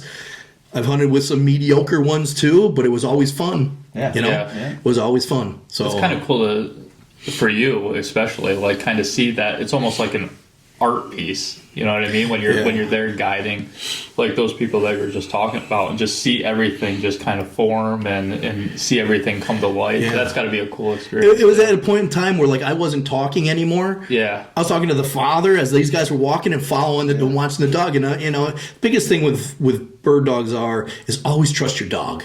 Yeah. Your dog is picking up scent. They can see things, smell things, whatever that's why they're there, right? Right. Their senses are 10 times, 100 times what we are. I don't know the proper percentage, but trust your dog. And these guys were trusting and just going with the dog. And I'm back here BSing with the dad and just having a good old time. And these guys were just moving with it. And it was really cool to see, first time people that have never bird hunted before ever. So, I mean, they literally just got their hunting, I think they got their hunting certificate. I think the son went deer hunting, but he might have shot his first deer. I can't remember exactly, but really, really good people. Yep. I know the girlfriend, it was the first, she's been shooting 20 gauge single shot, I think in the backyard with some clays and stuff like that, but she did very well as well. So it was cool. So Nice. It was a good time. Yeah. So when do you find out like the potential of a dog? Do you kind of get an idea at the beginning, or is it more of like while you're working them in the field, or is it a step-by-step process?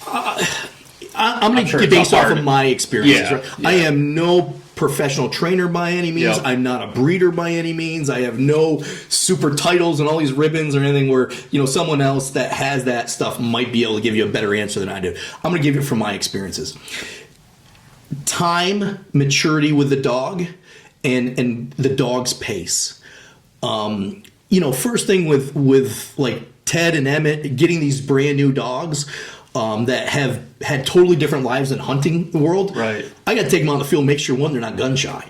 Right. So, I'm walking them 100 yards away or 50 yards away, and then there's someone in a hedgerow firing a 20 gauge at the complete opposite direction. Yeah. The dog might look, but if they cower and do this, well, then we have an issue, So learning your dog, I always tell people, don't rush it. You get an 8-week-old puppy, love that puppy up like it's your forever home, Do some obedience, do some house training, and love that puppy up. Don't rush, don't try to, throw them right out there in the field, blasting over them or whatever. Just love that puppy up. Tremendous. You're just taking them away from the mama, and in times some people rush things. And then stay consistent. A puppy's attention span is like 10, 15 minutes. So if you can do some bumper training with that dog 10, 15 minutes twice a day, consistently, and if you can skip a day here and there where life is busy or whatever it is, that's fine. But stay consistent with their training and don't expect an hour session out of a young dog. They're just not gonna have it. They're gonna lose it. I mean, even to this day with Beckett, I'm doing some stuff with him now, like kind of the next level stuff, and I see him do great, then all of a sudden he screws up. Okay, I'm changing up completely and making it fun for him again. Yeah. I'm not going to sit there and hit his collar and reprimand him and scream at him or that. No. Okay, let's change up and just go back to fun time and we'll call it quits for the day. Right. Sometimes they're gonna end off on what your training session is great. Sometimes they're not, but you always end it on a great session. Right? Yep. So have patience with that dog and stay consistent with the dog. Never let your frustration get, your voice tone is such part of it. You can't sit there and be a trainer. I feel like that's monotone. When they do good, you got to love them up. And, when they're coming back to you with that dummy or that bird or bump or whatever it is, you got your hands out. You're like, you just want them, that drive. Praise is the biggest thing. Yeah. You get trainers that treat train, which is fine too.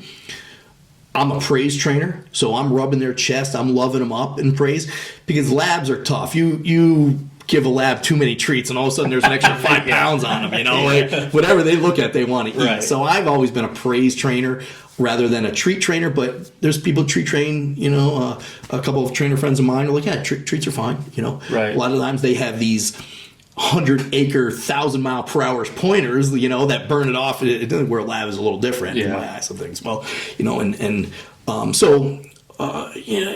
don't know if that where it turns on. I think in maturity, you actually see your dog. You'll be taking him out, and you had a good session, bird hunting. You're getting him on some live birds. He did okay. Next time you go out, he does a little better. Then all of a sudden, boom, they just hits him. And I remember not so much Ted. Ted was very smart and a very, very good dog. Once I got him out of the aspect of you're not a guide dog anymore, you can go chase stuff. Emmett was a blockhead for a long time, and then he just turned on. It's like he got it. I hunted him with Ted a lot, which, looking back at it now, I wish I didn't do. I wish I hunted him separately, because he followed Ted's ass for a lot. You know, he's going to go where Ted's going to go. He's following Ted where, and then It's like cheating. a little bit, and then you know, I remember guiding with Ted and Emmett, and one of the clients said, "Do your dogs ever separate?" And I'm like, that's me. You know, that's me. That was my issue, and I shouldn't have done what I've done and letting them run together, especially Emmett really off. You know, that was my first thing where people say, "Hey, I'd like to train with you. I'd like to let my dog run with your dog for pheasant." No.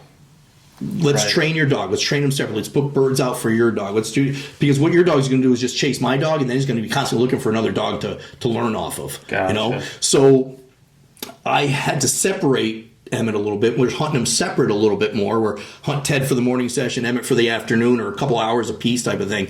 And then Emmett just finally got his own thing and broke away from Ted and started hunting by himself. And I had two dogs working a field rather than two dogs working one patch of the field, you know, having to walk that much more ground where I could spread them out. And if I had a line of 4 shooters, I had it working. I was covering all 4 shooters, you know. That's awesome. So Emmett again was a little tougher at the beginning, but when he turned on, you saw him turn on. Yep. So it's just like he got it. He was his own man at one point in time.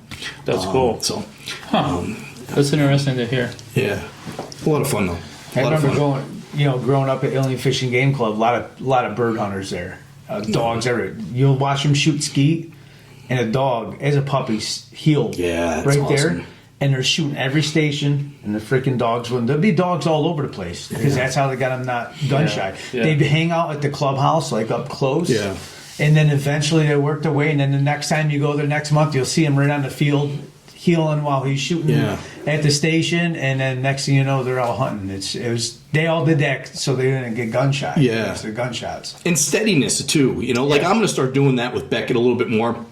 We go shoot some sporting clays. As long as the club doesn't have an issue with it, I want to bring Beckett with me and get him to heel next to me, because when you progress with it, I'm seeing, and again, I have not a lot of experience in these tests, but I'm seeing when you get to a certain level of senior level, master level, steadiness is a big thing. Mm-hmm. So if you could get that dog to sit there while you're shooting until you release him or there's no release, you know, sometimes he's not always going to get the prize, you know? Right. So, you know, we talked about that when we were hunting. Listen, sometimes that no bird command is just as important as, okay, the bird went down, you go get it and bring it back to me. Yeah. That no bird command. So they're not running 300 yards after this bird in flight, you know, and pushing out other birds as they go down the field. So, you know, that steadiness is a factor that, you know, Beckett has it, but with everything going on in a hunt test atmosphere with other dogs and other people and people talking in the background and all this other stuff, will you have that steadiness today? I don't think so. Right. But it's something we'll work on. He's a ways away from senior and master test. We haven't even started the junior yet. But you know, everybody that I've worked with so far said he'll pass his junior, no problem. But it's a big jump from what they have to do from from junior to the next level. Gotcha. So there's a little bit more involved. Yeah. So which obviously there should be, but we're not at that level yet. So we got to start in junior and learn a little bit. So it was so cool watching him out there, though. Like that's what I enjoy, is just watching the dog out there working. I mean, obviously I was concentrating, you know, I was filming at the time, but just watching that dog work. We'll have to get you out there with you can have a gun in your hand and whatnot. Honestly, if I never shoot another one, I'm okay with that. You know, whether it's a duck, a goose, or a pheasant. I love working that dog. Yeah. I love seeing those dogs work. I love seeing the hard work that he's put into it. Yeah. I drive the dog to the field. I take out the bumpers. I put the blinds up. You know, I have my buddy Brian or Nikki will be there throwing bumpers out in the field. I don't do any work. I just say Beckett and boom, he goes and gets the, you know, whatever they throw, you know. But seeing the you know, all the effort that he's put into it and the training that he's put into it, and then it relays in a live atmosphere out in the woods and whack, whack, whack, honk, honk, honk, bang, bang, bang. And then, you know, that dog's got to swim through the decoys to go get that bird, or that bird's flopping around and trying to get away, and that dog's got to chase that. I mean, I got some videos on my phone of that little dog at just over a year old doing 70-yard retrieves in the water, with a goose that, is 25, what are they with feathers on, 20, 25 pounds, and he weighed 50 at the time, That's crazy. Yeah, I mean, it's funny, I got video of him, like, pictures or video. He would heel next to me with the goose, and with a duck or pheasant, he'll put his head up like he's proud of. With a goose, he can't lift his neck up. It's like eyes, his eyes are looking up like, you gonna take it? This thing's getting heavy. So, it's a lot of fun though. I mean, I really, really enjoy that atmosphere. I can tell. Atmosphere. Yeah, that's what it really is. I mean, and again, but I remember the last bow kill I shot this deer. I shot with a bow. It was a beautiful, perfectly symmetrical, high 130s. I never netted it, but gross at 140. So it would have been 142 or something like that. So it would have been in the 130s. Just me taping it. I didn't have an official guide, but beautifully. I don't got pictures of it. I remember it was a great story because I was in the tree stand and this deer was with a doe. This beautiful 10-point was with a doe. And the doe came down right under the stand and was feeding, and the buck would not come out of the thick stuff. He's like, I really, if I could have got the arrow through this thick stuff, I could have got him. He was probably 42 at that point in time. And I could not get an arrow through this stuff. There's no chance. And I wasn't going to risk wounding this deer. It wasn't worth it. I've shot enough of them. So if I could just watch him and let him go, I'd be okay with that too. But I really wanted this deer, So all of a sudden, on the top of the ridge comes this little 4-point, and he comes down. This doe was obviously, had some stuff going on, right? Yeah. Going, heat or close or whatever. And this 4-point came right down, marching that doe. Well, doesn't that drive that guy out of that thick stuff right to me? And boom, I shoot him, right? Runs off. I go back to the house. I get my buddy. We put the buggy on the back of the quad. My other friend was hunting in a different stand. I said, "Do you want to stay sitting? You can if you want, or we'll retrieve this deer. But just to let you know, I'm retrieving a deer." He's like, "No, I'll come with you." So I saw the deer run off. I knew what direction he ran off. I don't know where he fell though. So we're paralleling. My buddy's got the quad on a logging road, driving the bottom of the logging road, and we're paralleling the side of the hill, just doing this. I had a good shot. I did see him, I think, start plowing dirt at a point in time, but it was thick. He went in this thick stuff. I don't know how far he got. And all of a sudden, I hear my buddy yelling that's on the quad, "We got a problem. We got a problem." I'm like, fuck. Like, I knew I drilled this deer. I don't think I had my bow with me. I didn't have my bow with me. My buddy doesn't bring his bow. I'm like, oh, this deer got up and ran. What the heck, Right. So we start banging. There's this another wide 8-point beating my deer up on the ground. No shit. Just beating them. And nobody had their bows. No one had their bows, right? My buddy Chris, that could have shot the deer, right? It was like, oh, Michael, Chris, he's like, I don't have my bow, And this deer is beating my deer like on the ground, tangled up. My deer's deader than a doornail, and and we're throwing sticks at this deer. Right? We're throwing sticks at him. We're trying to get him out of there. No way. And the deer looks up and finally stops and just pouring out of his mouth, like snot and just saliva. Like he's pissed, right? So, and he sits there staring at us. Like he's in that zone, like you hear about that deer zone. Yeah. Or you ever see like the elk when they're in it and they're they're red, or the bull moose, they got those red eyes and they're. So that's what he looked like, and he's staring us down. And finally, he got up, but took his time. He didn't run away. He just went up over the hill, and we got over there. We got my deer down. In fact, I have some pictures of my deer, and you could see like the marks. Like you take your skin and you do this, you're gonna have a red, like a swelled red mark. Yeah. It was all over his eyes and his nose and all this other stuff. And I got my pictures taken with him, and I just remember the pictures of that deer, and my buddy was very, very. She's like, "Oh my God, it's a beautiful deer." And I was like, at this point in time, I'd rather be hunting my dogs. Right. I was like, I'm happy I got this deer. It was a beautiful deer, but all I remember is not having the excitement my buddy had, and was like, what? Am I here for the wrong reasons? Am I whatever it might be? I'm not. I guess it's hard for me to explain, but I just knew that. I think my passion went. That's where I saw my passion go another direction, because I was like, this is awesome, but killing a pheasant my dog flushing a pheasant for me, which I've done a million times, rather than kill a 140-inch whitetail, was that's where I wanted to be. So I think it's more about the dog than shooting the pheasant. Like the pheasant's just an extra thing. Yeah. You know what I mean? It's not like, oh, it's a trophy pheasant. I'm so excited. It's like the fact of you shot it and you got to see your dog work is the trophy in it. You know what I mean? The fruits of your labor with all this Right. training involved, and you're loving them, and them being a part of your household, and it's. Just as my wife hunts with me, the dog, we're a family, and it's like this family unit is going out there, and the dog's doing more than we're doing, right? But he's doing his part at the family household, and and I think dogs today, or dogs in my household, and I'm sure in many households, they're our children, right? They're part of our household, their life, but they're also, I could see back in the day, they were tools. They were a way to fill your freezer. They were a tool in your household that created fare and put food on your table. Yeah. So, I kind of like that aspect of it too, that that history of bird hunting or any sort of hunting where you fed your family with that stuff, and whatever tool you could use to put more game on your table, you would use, and dogs were a big part of that, throughout, before we were ever on this planet, or our parents were ever on the planet, so it's, it's something where my passion lies, and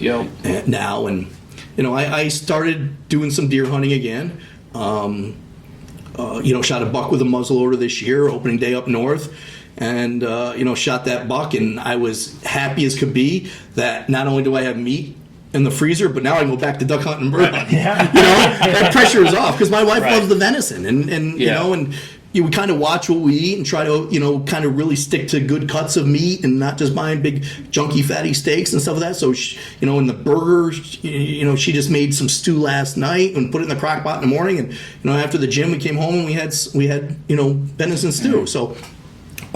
We eat it, and she's always like, it'd be nice to get some deer meat, So the opening day of, I don't bow hunt anymore, but the opening day of that muzzleloader, I was back in the, the next day, I was like, shit, I go duck hunting now, so it was a good year. It was a good year to get back into it, and then went back to Ohio for the second time this year with a great bunch of guys, and that's that was part of it fun. with the whole group of people. That's what makes it deer camp. That's what makes.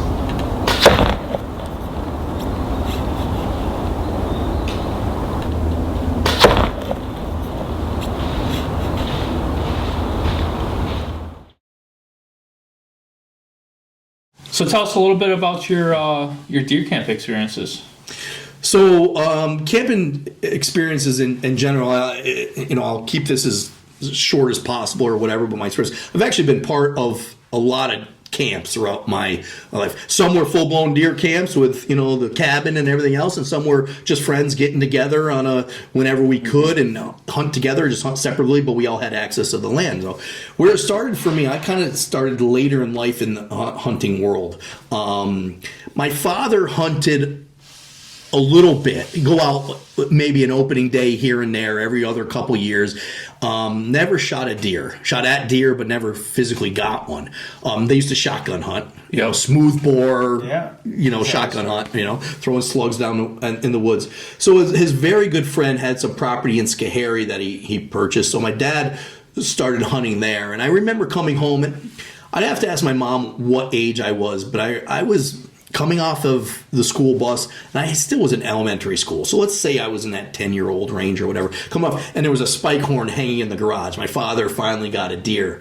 But after that, he never went deer hunting again. He just stopped deer hunting. He didn't feel bad for the deer. We skinned, he skinned it in the garage. I think his buddy came over, they cut it up, and it wasn't one of those things. But he just, his passion was hanging out with his friends and like, doing I did his it. thing. I'm done. It was like me with the big buck. I'd rather go hunt with my dogs now, right?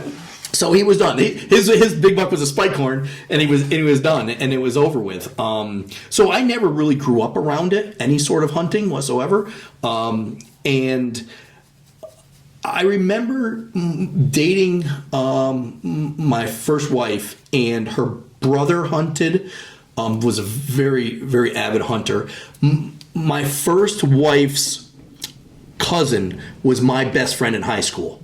Right, so his uncle had a deer camp, and that's where my ex-brother-in-law, they'd all go there for open day. That's when it opened on a Monday, right? Yes. Didn't open a Saturday. Yeah, it opened on a Monday. Never on a weekend. Right. So my first year, I was like, yeah, I'd like to go or whatever. Went and took my hunter safety course and, went and started sighting in. I had the same gun my dad used, and I think I upgraded the barrel to a rifle barrel at some point in time. But I think maybe the first year I just had a 28-inch bird barrel on it. And I would go down there. It was a typical old school old man deer camp, plenty of Pabst Blue Ribbon and Labatt's Blue and that stuff flowing. Cards, stews, all that traditional hangout. Old guys we'd all get up in the morning. Some of us younger guys would hoof a little higher. The old guys had their spots. You never had access to those spots because that's where they went. And, me kind of being a newbie within the camp, I just kind of followed along. Everybody sat in the morning, deer drives in the afternoon. Your typical, met for, late breakfast and then deer drives in the afternoon type of thing. And it was a lot of fun. They were all good guys, too many guys. The camp. Some guy at night would stuff that wood fire so chucks it last long, and then you guys up in the attic, the young guys up in the attic were just pouring sweat all night down, strip down to your underwear, and try. Yeah. So it was that typical that and love deer camp that I think everybody should be a part of. Fortunately, there's not enough of them around anymore, and the guys that are still into them are very lucky to have those because it's a lot of fun. Not a lot of deer were always shot. We were in this area. We were in Delaware County, but it was a fun time. We had a piece of a mountain, had access to some property over the years. We kind of lost more and more property. Shot my first deer there. It was a spikehorn. Had a doe tag. It was about 50, 60 yards away. I'm like, oh, there's a nice doe. Boom, get up to him. I'm like, oh no, it's like, and I was like, I kind of. You back then you bought VHS tapes of the these guys were always shooting at deer. And I remember standing over the deer going, help, and my brother-in-law it heard me shoot and he's like, you got one. We didn't even have the two ways at that point in time. God knows no cell phones. So he came down and he helped me take care. I'm like, are they gonna get mad I shot a spike horn? He's like, no, it wasn't that type of deal. So we got it back to camp and everybody celebrated with me and it was a good time. I have some baby face pictures of me with a spike horn somewhere hanging. It was cool. It was a lot of fun. Shot quite a few deer and I went down for quite a few years and then obviously when my household situation changed and stuff, I kind of stopped going down, but always a good bunch of guys, and I was still welcomed by them, but I just changed, it was a little different situation. Very, very good people. While that was kind of in that was that 1 week, not even week, that was that 3-4 days a year type of thing. That was opening week. Once in a while I went back with my buddy that I was best friends in high school with, and he'd go back for Thanksgiving, so I would drive back down and maybe hunt with him a day or two over that break, because his grandmother lived down there on the property, and his two uncles and whatnot lived right across the street from each other. They all lived in the same block, so I'd go down maybe once or twice. I went down multiple times a year, but not very often. But when I was working, I had a friend that had access to some good property up in Bern Knox area. So I started hunting with him and that's where I started bow hunting as well. I was bow hunting a little bit behind Saratoga Lake in a wood plot there that I had access to. It was so I started getting more and more into hunting, and it was strictly deer at the time. Turkey hunted here and there on some properties, especially with these guys up in Bern. But that camp, the gentleman that I used to hunt with up there that had access to property, he ended up building a house up there. Oh, okay. So we still had access to it. So it was more like when you go to camp, you would hang out in his garage. A couple times before opening day, I would stay over. Then we go opening day, we go up and hunt. And he was we had a really good relationship going as hunting buddies. And some other friends came in and started hunting with us. And then we started kind of managing the property a little bit more. Let's put some antler restrictions on things. Let's till some land and throw some throw and grow down and see if we can start managing a herd a little bit more. And we actually did a pretty good job. And you can notice he never shot any monsters. His father actually one year shot a really nice 10-pointer. They had to get the dog on. They chased him for a while, but he made a good shot with us. Ithaca deer slayer, crossed a field at a moving deer, and he ended up getting it. It was a very nice 10-pointer. But I think that was one of the bigger ones that I remember hunting up there. But we got our deer, and took some does off the property, took some, 6 and up type of thing. I think some of us agreed to 8 and up, and we had a lot of fun doing that. That kind of dwindled for me a little bit later in life, and I when I met Nikki, and I kind of moved over up into Fulton County, I started connecting with John, who my buddy that owns the gun shop, and they were all part of a camp in Speculator. And I started getting into more of an Adirondack camp. Again, back to the same thing. Camaraderie of guys, deer drives all day long. And I was never the deer drive type of person. I was kind of like that solo guy that would like to go off. I was always, and it was always effective, and we always shot deer. 16 guys, you would shoot 2 deer and stuff, which is fun. It is what it is. They worked hard for those deer. They always do. But when you have a group of 8 guys tromping through the woods this way and crunching leaves this way, and a group of 8 guys tromping this way, and then you move this. It seemed like you were moving those deer when you're doing this rather than moving them this way. So it was fun, though. It was a lot of fun. And again, the Miller Lite was always flowing. The food was always delicious. The breakfasts were always good, and packing the sandwiches because you're out all day long, and the cold cuts or the peanut butter and jelly was always spread out on the table in the morning. That typical stuff that you're always used to, and campfires and deer pole and all that good stuff has always was a part of it, and I enjoyed doing that. We actually. Do you remember, if you remember Mike Hanbeck, Big Deer TV? Yeah. He actually came up and filmed with us. Oh, really? That was the first time I was ever on a hunting show. And he followed us around in the Adirondack woods, showing people how to do deer, explaining how we did deer drives and how the Adirondack hunter kind of hunted. Yeah. Tracking and stuff was always super popular, and I was always into tracking, but this was kind of our way about it. We concentrated more on the deer camp atmosphere of that. So we had an episode on Deer Drive, Big Deer TV. That was a lot of fun, and kind of progressed. That's when I started making that transition more into the bird hunting. Got Teddy, started bird hunting, and really had a passion for that, so kind of stopped doing the deer with them, and if I deer hunted, I'd kind of go up on a weekend and just kind of do my own thing. A couple times up at camp, I would have a guy drive me down the road a couple miles, drop me off, I'd hoof to the top and just slow walk my way back to the camp, and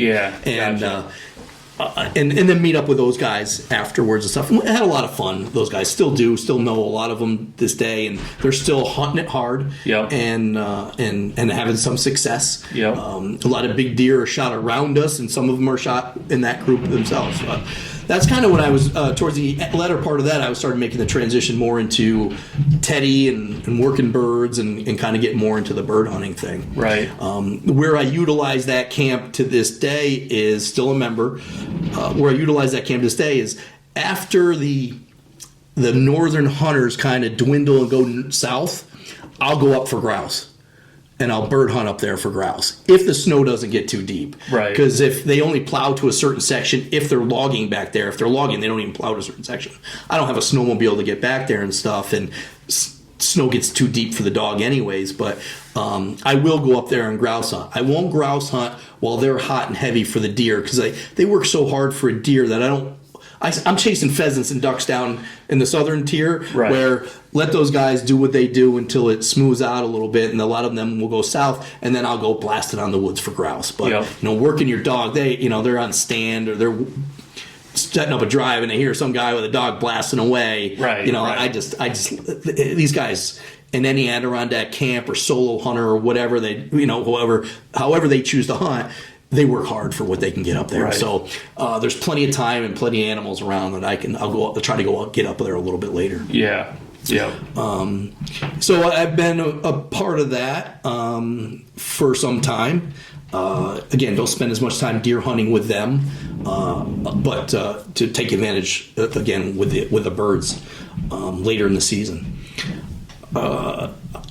Recently, it's been more of the friends getting together to pheasant hunt. Yep. And not so much, we don't have a camp, we don't have a cabin, we'll meet somewhere at a Stewart's and catch up and then head to the pheasant fields or the duck blind or whatever we do. But, a good group of core people that are always there and always around and always are willing to get together. Yep. A lot of my friends are still in the passion of serious deer hunting, so they want to go bird hunting when the deer hunting's over and the birds are washed out or they're not around right, or the cover's gone. But yeah. I like to get them around in the heart of the season a little bit more. But again, passions are passions, and I respect that as well. So so that's kind of where I am today. Is more of not so much a camp atmosphere, but the getting together. It's still a camp, Right. We still consider a camp, You're going to breakfast afterwards, you're chucking it up, you're having a good time and having a lot of laughs with people. So I've been a member of quite a lot. Have traveled on snow goose hunts to Missouri. A couple years ago, Arkansas for duck. So those are always get-togethers and camps as well. The Arkansas hunt was a full-blown outfitter, so everybody went to the chow hall in the morning before you went out, and you sat with your group, or you mingled with other people and chucked it up and told your stories when you came back at the bar and had some bourbon or whatever your choice was, and had a good time. So those hunts or outfitter hunts are always good. And like I said, if you run into people and you're at a duck camp, so obviously you have that in common, but you could sit down with somebody from, you're in Arkansas and you sit down with somebody from Arizona and you're chucking it up like they're your next door neighbor, talking about outdoors and people and how you have a dog, or your wife hunt, that type of stuff, and who hunts your family, what's your crew guy, how many birds you shoot every year in other parts of the country. And we puddle duck hunt here a lot for the woodies, the mallards, and the teal and the other stuff that we get. And what are you guys shooting out in the West Coast? Right. So it's cool. It's cool to talk to guys about that stuff. Yeah. And then the group that I was doing some duck hunting with in Arkansas, Missouri, when we kind of decided to take a couple years off and learn more of our local waterfowl stuff. Experience life around us a little bit more. Everybody's working some new dogs, and we want to. I love going to duck hunts other places, but I also want to take my dog. I have a dog for a reason. I don't want to. And I've seen dogs that are better than my dogs, and these dogs are professional. Retrievers and blind dogs, and the outfitters and the guides are professionals. And these dog hunts, they hunt. Right. But I put the work and effort in my dog, so I want to hunt over my dog too. So having some younger dogs, we decided to kind of plan a trip maybe in the future, but we're going to learn our more local spots where we can hunt our dogs. And you can drive your dog to a duck hole rather than driving 24 hours to a place, because I'm not throwing my dog on a plane in a crate under wherever they put them. So I hooked up with a buddy of mine, said, hey, we're going out to a muzzleloader hunt to Ohio. Would you be interested in going? It was very reasonable. I've never paid for a whitetail hunt. And I said, I've killed enough decent deer locally that I can kill when I was really into it, like you guys are, and all the time and effort you guys put into it. I never paid for a whitetail hunt, and I said I would never. But I was like, they're not going to. It was a reasonably priced thing, so I said I'll go. Why not? Give it a shot. It was a muzzleloader hunt for Ohio, and we went to the first outfitter, and it wasn't the greatest hunting setup. This guy he had some really nice property he leased, but he was older. I think his kid was a little bit more heavily involved, but his kid did pretty well in some other sort of business. So his kid was kind of too busy for us. So this gentleman was a really nice guy, but he was older. Yeah. And we felt like he wasn't putting the effort in that needed to put in. When we got there for the muzzleloader hunt, he still had the feeders and stuff at bow range rather than muzzleloader range. So these things are skittish as hell at this point in time. So it just wasn't the right setup for us. But the guys that I went with, and I knew the four that I drove with, one other acquaintance with one other, and I think that was it. And there was 12 of us in total. We got along like they were family members. It was so I'll go very diverse backgrounds. A lot of the other crew that we tagged along with, they all knew each other. We were kind of linked by one individual that and in fact, one of the guy that kind of set everything up, he was a customer of the gun shop. And I just got in conversation with him, like, yeah, I'm going to Ohio for the muzzleloaders. He's like, yeah, me too, and whatever. And he was the one that set it up. I'm like, you're the one I'm going with. And we were talking. So I'm like, so we exchanged numbers because we were going to this thing blind, and the four of us that were going together I had a lot of questions, and I know they did too. But these guys are like, they'll just go with the flow. Where I want to know everything I can to be as successful as I can, and what's going on, and do we have to bring food? No.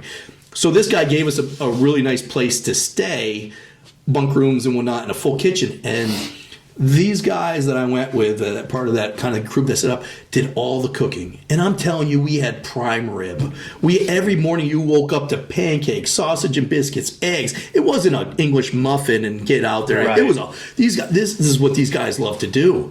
One guy's wife, homemade pierogies, big center cut pork chops. I mean, it was like the food was great, the drinks were cold, the chatting it up. The success wasn't there, right. But it was such a good bunch of guys and a great camp when my buddy Tom, that kind of set everything up, said, hey, we're going back, and we're going to go back next year, but we're going to try this outfitter. Are you interested in going out? And I said, well, let me know. And he did. This guy drove out there in May to meet this new outfitter. God. He drove the 10 hours just to meet this guy and to see what it was like, to make sure because the guy gave us a break of like $500 off a person if we paid, I think, in May. For the following muzzleloader season, right? Yeah. And there was 12 of us or more going, so it was, it was 24 grand or so. This guy was going to get a 30 grand that we were going to give this guy before this, a year before the season started, or 8 months before the season was there. So Tom and a couple of the other guys drove out there, and this guy drove him around and showed his properties and showed him the where they're sitting, and took him on the side by side, and Tom was gave him the money, and he said, yeah, we're in. This guy's got some potential, and the guy's name is Kenny, first class whitetails, and he's got a nice little bunk set up with 4 apartments in it, 4 little efficiency apartments. So, beds and a bathroom, no kitchen or anything like that. And so we could set people up there. And we had such a big group, a group of the guys, 5 of them or 6 of them rented an Airbnb down the road, just down the road. Yeah. But he had a nice living room set up inside his house. That's where all the cooking was done. His wife did the cooking. I missed it because his wife did the cooking for this one, the outfitter's wife, and these guys cooked like badass. So I was like, oh man! But they ended up cooking prime rib the first night we were there. They cooked for us all. These guys brought some food in there. But this guy he's got a top. He really does a nice job. He's young into it. He had a like a roll-off business. Yep. Sold a roll-off business. It was called First Class Trash, and he sold that, and he developed First Class Whitetails. But he's really beating the pavement now and getting his name out there, killing some really nice deer. He's pretty reasonable, I guess, from what I've seen. I don't really pay attention to hunts, how much they are. I don't really pay attention to any of it because I just give my money and someone else sets it all up, and I just show up. We drive out. But this guy is going to, if his vision of where he wants to be in 5 years pans out, he's going to be top notch to the point where, he's going to be charging, if he gets a level. Like he's already had some guys from Buck Commander go out there and hunt with him, and doing some turkey hunt stuff. He does some competition turkey hunt where you get a team and you buy into it, and it could be big bucks. You hunt. I think I've seen that advertisement. I've seen other things do it with deer as well. And like the big payout is like for the deer one that I know is in like Kentucky or something. Is big dollars. If you kill the biggest deer over a certain amount of time, and then they have all these. Shit, sorry about that. No, you're good. I thought I never keep my phone on. So, anyways, he's really is stepping himself up, starting to do some more shows. He's sponsored by 12 Point Blinds. Is that a blind? Yeah. 12 Point Blinds. Beautiful blinds. I was in one of them. They're absolutely gorgeous. 12 Point Blind, and I told you guys the camera, Wise camera. It really some really nice setup. But this guy, the other guy kind of showed us pictures in the first one. Whatever. I was there for the time. I didn't care. Like I've told you guys before, like I'm there. If a 150, 170 walks out, I'm shooting it. But I got enough of the 130s, the 120s, even 140s where I'm not spending the money on the taxidermy on that. I'll let him walk in. Maybe one of the other guys will get a shot for it that really want to take home a whitetail. I was there more for the time, and I did have both camps were fantastic. But where the first outfitter was kind of showing us pictures from 2022, this guy's at his laptop a big computer every night with a big screen showing us pictures of what came in that night and what's there and what came to the food and all this other stuff. He was really good. Yeah. But again, greatest bunch of guys you could ever go with. Next year, I'm not going back next year, and the only reason why is because of where Beckett is. Nikki and myself really want to get him out west, maybe South Dakota, Montana for birds, maybe a duck-bird combo type of thing. So we have other trips planned that we're kind of, transitioning to. So I passed on going back next year. Out of the 4 that I went with the last 2 years, 2 of them are going back, and they're going to fill our spots, no problem. These guys have so many friends, and they're such good people that who wouldn't want to go with this crew? And if anybody asked me for a reference on how these guys are that really didn't know them, I'd be like, you're crazy if you don't go. Yeah. But I just have I have a different passion, and I like to, we're thinking about, hey, rent RV, head out, hunt a couple different states for birds, and try to get ducks in there too, and that's kind of where our plan is. But what a great bunch of guys. I mean, we did we strung every deer up, hung every deer at night. We cut our own deer up. We took the quarters home. One of the guys, Tom, he would cape wanted a mount. We got 10 inches of snow when we were there, and for Southwest Ohio, it's the most snow that they've seen in like 7 years.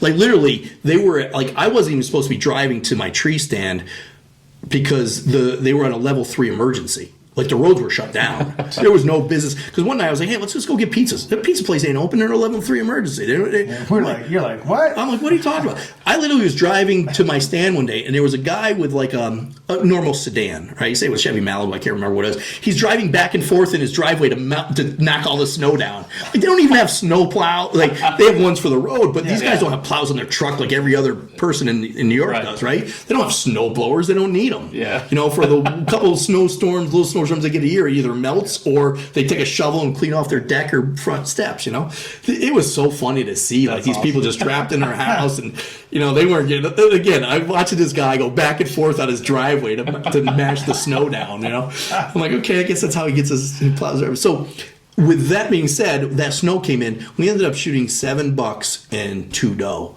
I took a doe on the last 10 minutes last night.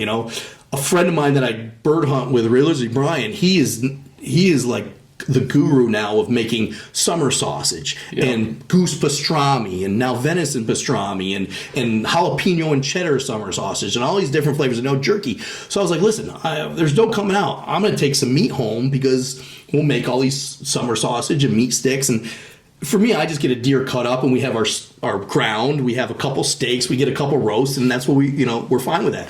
But now with this whole kind of getting into the meat processing thing, like he bought a grinder with a stuffer thing, so we're making like professional looking summer sausage. He puts it in the smoker, and so I'm like, what, I'm gonna take a doe and quarter it up. I'll take that meat home, and we made all that stuff with it, and it's everybody that's had it's like, you guys are really good, and we enjoy it. It's something rather than just throwing a steak on the grill. Hey, pull out this thing and slice it up, and he starts smoking cheese now, and it's pretty cool. So we got to take that deer. My buddy Bob got a nice buck out there, so we cut those both up. They were quartered up, but we deboned them and pieced them all out in my garage, and I haven't done that in 20 years. You know? Yeah. I haven't done that part of it. It's taken to the butcher. Yeah. I'll give you my now Right. it's $100. But back then it was 40, right? Yeah. But I'll give you my $100 all day long. And I don't got it. Yeah. Here it is, and I don't like ticks in my house or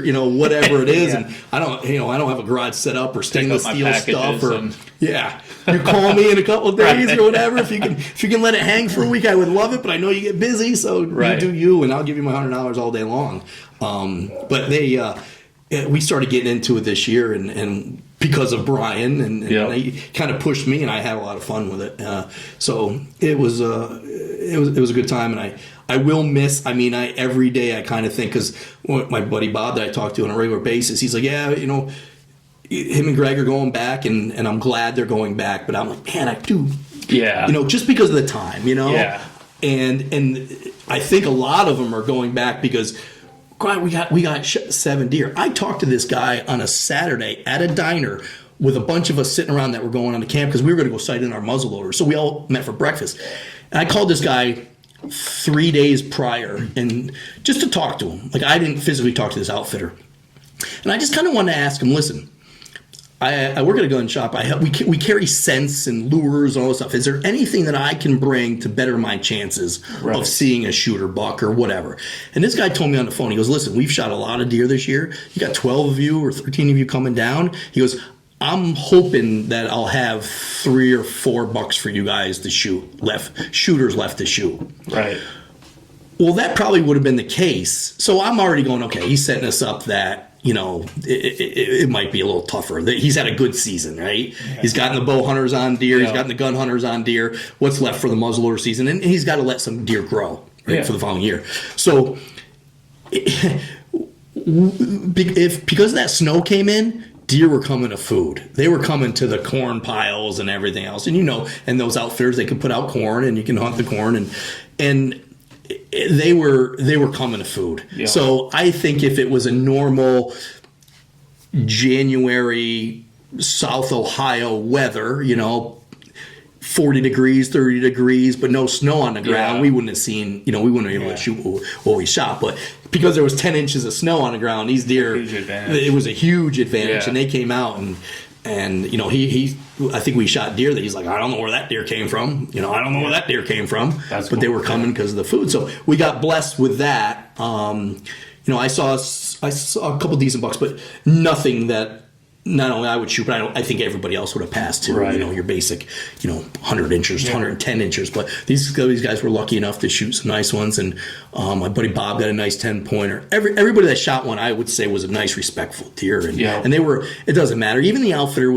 said, maybe I would have given that a pass. But if the guy that shoots it's happy, I'm happy. And that's pretty cool. Yeah. His livelihood is letting deer go so he has bigger and better for the following year, and constantly keeping, because every outfitter wants to have 200s running all on their property, And he had a couple. I was on a piece of property that he goes, this deer's off limit. This deer they called it a freak. It was I'm like, if that thinker comes by me, you expect not to pull a trigger. But I would have respected him to say, okay, he's got to let it. And they called it a freak. He goes, I own that piece of property. It's on a lease. Yep. I own that piece of property. So I have the potential to grow that deer to a 200 inch, So there was a couple deer that were off limits that were just monsters, but they were, 3.5-year-old, 170s or whatever. Yeah. So the potential that, and I get it, that you put an outfitter puts a couple 200s on their ranking, their name's up there, Yeah. So that being said, everybody that shot very nice deer, and everybody was happy of what they got. Tom, the guy that sets everything up, I think he's been going out there 5 or 6 or 7 years. He's never shot a buck out there. Oh, really? Yeah, and this was not only did he shoot a buck, he shot the biggest one that we got of our group, and he shot first. His first night he was tagged out, and I just couldn't be happier for those guys. I was really happy. I was happy for my buddy Craig that shot a nice one when he was out there. He really wanted to shoot a nice deer. And the last night, the night I shot my doe, the last night he shoots. Great story is he shoots this deer, it goes downhill, calls the outfitter comes, Kenny comes, and he gets the deer, or he goes down to see the deer, and he's got the infrared. right? He's got the infrared. So he doesn't go looking for blood trail or nothing like that. He's got his binoculars and he's going like this and there it is, and Greg is like kind of doing the thing that we do, trying to follow a blood trail. And he goes, Kenny's just going downhill, kicking the snow up, and he's got infrared, right? So there's your deer. He goes up and he goes, the deer's head's up. And he goes, this deer's going to bolt. He's going to get away from us. And he's like, no, he's not. He jumped on the back of that deer and shoved his head into the snow or the dirt or whatever and just put that deer out, laid on that deer till it was done. I'm like, one, I would have loved to see that. Two, I'm like, that is the badass thing I've ever done. That's an outfitter that he's like, I'm not chasing this thing. I'm going to get it done, That's awesome. It's not every story was like that, but it was, everybody had a story, right? Everybody wants to tell their story. And there's something to be said, and I think your logo, your title, is everybody's got to experience it. And again, just like the hunting licenses and the amount of people hunting, right? And the land access is going like this and like this and this. So are those deer camps, right? Yeah. But these stories that you guys can bring to light or keep flowing, and hopefully people listening to your things and you guys having the platform to reach everybody in the world, more people will experience that. And I tell people, listen, not everybody can afford to go with an outfitter, and I get it, right? Some of us just hunt on our back 30 or whatever, or public. But if you have that group of guys together, or you have you're hunting with your wife, your boats are bow hunting with your wife, that's got to be a deer camp. You guys are going to have stories to tell that you're going to tell at a family reunion when your cousins that you haven't seen for a while. And, what'd you do when we were hunting this year? Right. We started hunting. She started hunting. She killed a deer, or she shot a pheasant, or got her first duck, or whatever it is. And that's something. I look forward to that as we progress a little bit more with the waterfowl, because those upland sites are getting more and more trucks at them, and God bless, I love it. Right. I love it. Right? That I'm spending more time in the waterfowl woods, and I want to experience my wife getting a buffalo head, and her first wood duck, and a green wing teal. Now she's got a blue wing teal, she's got, she's already got a goose and a lesser and a greater, but we can start making this. I have the card for the Montezuma Wildlife Refuge, and there you're going to see a lot more ducks that we don't see in our backyards or our local backyards. Totally. So, a couple trips out there with her where she can experience different ducks and see different ducks, and my friends too, and just go hunt different things and experience different things. I think that's kind of where hopefully our stories will lead, and that's kind of my deer camp, my camp right now. Yeah. And it's cool too, because like doing that stuff, you're keeping your hunting spirit young as well, because like you talked about, you've shot deer up to 140 inches, but a lot of people haven't. So you're going out to this deer camp and they're shooting maybe a 120. It may be their biggest deer that they've ever gotten, and they're through the roof about it. So it's like you're kind of almost living through them again. It's like, oh, that's what it felt like when I shot my first 120. And it's just like that feeling, and just telling that story, because you're not just telling your story, you're telling other people's stories as well. Like, this guy shot 120. It was an awesome story. You should have seen him. Like, he was through the roof. Now he's back telling his family. And it's cool. And especially with the last 3 years I've gone out to Kansas twice, and that was the first time I've paid for a hunt as well. But you're meeting all new people from, there's people from Michigan, there's people from southern Alabama there, and you've never hunted this piece whatsoever.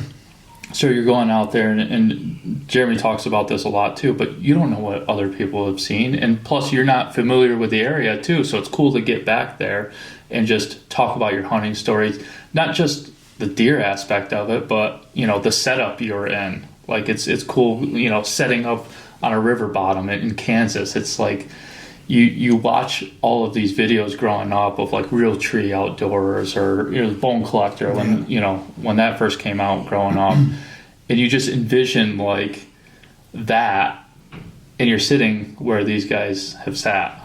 And it's just like seeing all that stuff come to life. It's really cool, and being able to go back and like talk to my cousins about it, where that's what we did. We grew up on bone club, like Michael Waddell, who got me into bow hunting, and just like, dude, I went to Kansas, and it's like exactly what we watched growing up. Yeah, and it's cool. It is to see it come together. It's the baseball guys, being in old Yankee Stadium where Babe Ruth used to play, Mickey Mantle play. You're in the Kansas woods Yeah. where Will Primos and Michael Waddell and all those other guys hung there before. And it's the Hunters version of the old Yankee Stadium. And those are cool stories. Those are cool things to have. And as people progress and you say something like, 120 might be their biggest. Be proud of that 120. Don't ever look down on the 110 or the 90-inch 8-pointer that you shot. If that's what makes you happy, be happy about it. Yeah. And don't ever be ashamed. Every once in a while, you see that New York Antler Outdoors, and these guys out west, Western New York, they're killing some stuff. And then every once in a while, you get the guy with the little, he's fucking smiling. Good for him. Yeah, I don't. Whether you should, I won't read the comments because of that reason. But I'm like, you know what? Good for you, and good for you having the confidence to put that on these when these guys got a 150 above you and a 140 below you, and you got a 60-inch. Good for you, and you're smiling from ear to ear. I love it. And we talked about a little bit as you're starting to see that younger generation that's grown up on this understand that they want that big deer. Right. So they're letting a lot of deer go.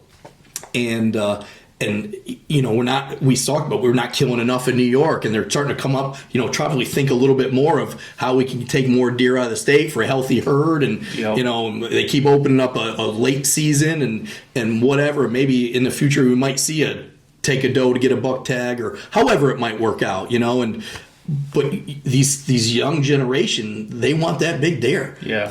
No one's filling their freezer anymore to feed their family. Right. Right. They're filling it for a rack and talking rights and whatever it might be. And you're starting to see a lot more guys. And thank God, the effort that you and some of the guys out in Fulton County put on of Meat for the Veterans. Yeah. And that's a great organization that goes on locally these guys probably aren't filling their freezer. They're out there to manage the herd or to get a little meat for them. But if they want to keep hunting and they have tags to fill, they can benefit our local communities by donating some of their meat. And that's cool too. And that's a camp and camp conversation right there. I donate 4 to 5 deer every year just for that. That's pretty impressive. That's pretty impressive, and that's really cool. But that the event that you guys have, that you sit there and you as the cars come in, you give them bags of meat, or I'd like to go to one this year. I think the one coming up this year. Tom always tells me, you should stop by. You got to come. It's pretty cool, and I really like to take advantage of that just to see, but. Also, that's a camp right there. Imagine the stories that get thrown around right there about the season that they had before the people show up to get their donations or whatever. It's probably pretty cool, and that's something that as we progress forward through, and the donations of the meat is something I could just keep helping our communities. Yeah, last year was like 255 people. I think we fed starving veterans and seniors. Amazing. This year's we got over 4,000 pounds of meat. That's insane. So it's going to be even more this year. That's awesome. That's great. It's great that these organizations and these guys that donate their time and take the effort in and go out there and talk to these butchers to say, hey, we give you a deer. Give us a break on the cutting, or if they get it for free, I don't know how it works, but they go out there and they beat the feet to ask these guys to do it when they're making their money for 2 butts out of the year, right? That they're going to donate, and some of these guys take on so many deer they got them stacked to the ceiling, but yet they'll butcher one up for a discount or free, or however it works for these programs. So that stuff's really cool. Yeah. It's all about the memories. That's the coolest thing is the memories. Like me taking these kids hunting forever that I don't even know. I'm a memory in their life. Their kids, they're forever. There's a turkey on a wall. Dad, where'd you get that? Oh, this guy from that he was on the internet and he took me hunting. I got my first turkey, and because they've got them mounted, so it's always something that you're going to be a part of. And then with my kids, I took my kids. Matter of fact, this is it right here. Let me show you. So when my daughter was 9, I took her to Ohio. This is it right here. Does that gun look familiar, guy? Yeah. So I ordered a 410 for my daughter, and it wasn't coming in time. That's really cool. That's nice. So how you get that done like that? That's really cool. So Guy had one. So I said, hey, can I borrow your 410? He goes, yeah. So we take it, and my daughter shoots. She's 9 years old there, and shoots that turkey with his 410. And she was so excited. I'll never forget. She shoots it, And she come walking up, and then she's shaking, and she goes, "I don't even know why I'm crying. I'm so excited, you know." And the same thing when she shot her first deer, and then she shot another deer this year. So she's been hunting a total of 4 times in her life, 2 turkey hunts, 2 deer hunts, killed on every single one. Like that doesn't happen, you know. That's so crazy. And all 1 shot, 1 kills, all of them. Yeah. And them are memories that she's gonna have forever, that she's gonna pass on. You know what I mean? And that's how it's like you taking me pheasant hunting with your dogs, right? And them are memories that I told my kids that they're probably going to tell their kids when they see photos. And that's what's important. That's like what deer camp's about. You don't have to be in a deer camp per se, but it's the memories that you pass on. You know, not forgetting where you come from. You know, my father was a trap shooter. And I would be, 8, 9 years old shooting trap. And then I'm like, oh, what's that over there? There's skeet on the same field. I'm watching. I'm like, that looks like more fun to me. You could shoot 2 targets and they're crossing, like instead of just 1 target. Then I got into that. We didn't have money. I would go there, and I was just lucky that I was part of the Remington shooting school. There's all these guys there that had money, and they would give me a box of shells and pay for it. It was like $1.50 a round, something like $2 a round to ski. And then they would give me a box of shells and a gun. I didn't have we had hunting guns, And then I started competing in sporting or in skeet. And I was part of the Remington shooting team when I was young. So I'm shooting skeet all the time. Sporting clays just came out. Everything's hand machines. There's no electric buttons, right? Yeah. So they have it down in the woods. It was all through the woods, and because Remington sponsored it, so it was like the first sporting clays thing around in New York was like near because Remington put on it, right? So I became a trap boy. So you had to have a trap boy. So squad would come. You have a trap boy. I go down there. I have a list. I tell you, okay, it's going to be 2 singles and 2 following pairs. They see them, and I'm in there just loading and doing it. And my payment was a box of shells and a free round because we couldn't afford it. So for me to do it, my father would bring me up there. I would trap all day. Then after, the guys that ran the club were nice enough to go down and pull and trap for us, and we'd shoot. And that was the payment. And I would do that every single weekend. That's how I started. The very first sporting clays range I was a trap boy on. Through Remington. But I'll never forget that, them guys helping me. So now when I go, I see, here's bullets, take a gun, you need a gun, or taking this person or that person. And that's what more we need to do, especially get kids in. You go to these clubs, you don't see many little kids around anymore. No. You know what I mean? You don't see it because a lot of people don't, it takes time. A lot of these guys that are shooting to have the money don't want to be in a line with a kid that you're going to have to sit there, stand this way, and they're like, they just want to get it over with, so it's tough. I hope some clubs do what Ilion did, where they'd have, a group of young kids going around, maybe they go last, or they're the first squad out, or something like that to get them involved, because it takes a lot of patience. They don't want to hear screwing around because they're all about the score, Sure. They're trying to better their score, then you hear a kid complaining or dropping something, or now on their phones or phone going off, they get upset. But so I hope we see some clubs do something for kids like that. And I think again, with these trap teams in the local schools starting to happen, I think you're starting to see some of that, especially up by me, where these guys are taking their time to work with the kids, to allow the gun club to say, okay, we shoot on Wednesday nights, the kids are coming, they're going to shoot from this time to this time, we'll shoot afterwards, and a lot of guys will just show up just to help the kids, and line them up and help them coach and progress them through. Because there's a lot going on. I mean, you got a firearm, right? Yeah. You got young kids there, and you're pulling, and someone's pulling and shooting. So you need a village, right, for all that stuff, especially when the kids are brand new. So I think you're starting to see a lot of that coming on. I kind of made the comment before about the gun club up by me that I think is letting the kids shoot for either a month or a certain month during the wintertime. They don't charge them, So little things like that, those tidbits where a family can go out with their 2 kids, and you're right, now it's $5 a round or something to shoot trap. So you got 2 kids on the team, and they each want to shoot 4 rounds. Plus your shells, you're dropping a hundo to take your kid shooting on a Saturday morning.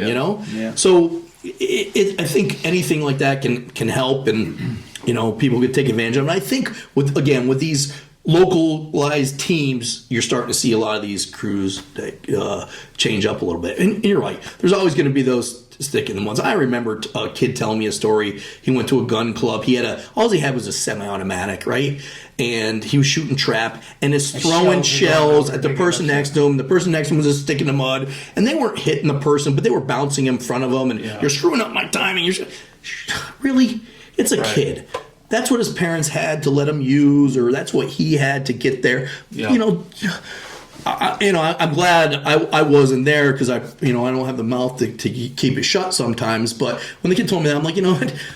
Where was it? And I'm going back there with my Super Black Eagle 3, and I'm going to be launching shells, right? And I'm going to sign up, make sure I'm in front of everyone. But that thing, I think things are starting to change, and that was quite a few years ago that I remember hearing this story, and hopefully things are changing a little bit. And people are being a little bit, because if they're not, they're going to have to, otherwise they're just going to disintegrate. Or they're at that age now where they don't care, because they're not going to have to see it in 5 or 10 years or whatever, or be able to make it to the club to walk there and walk a trap field or a sporting clays field in 5 or 10 years. So I don't know. There's always sticks in the mud. There's always those people. Yeah. But, this younger generation coming up, I think in the hunting world, it seems like they want activity, right? So that's why you see a lot more bird hunters and stuff. But the deer hunters, the kids that are sitting there and doing it, are more patient. Yep.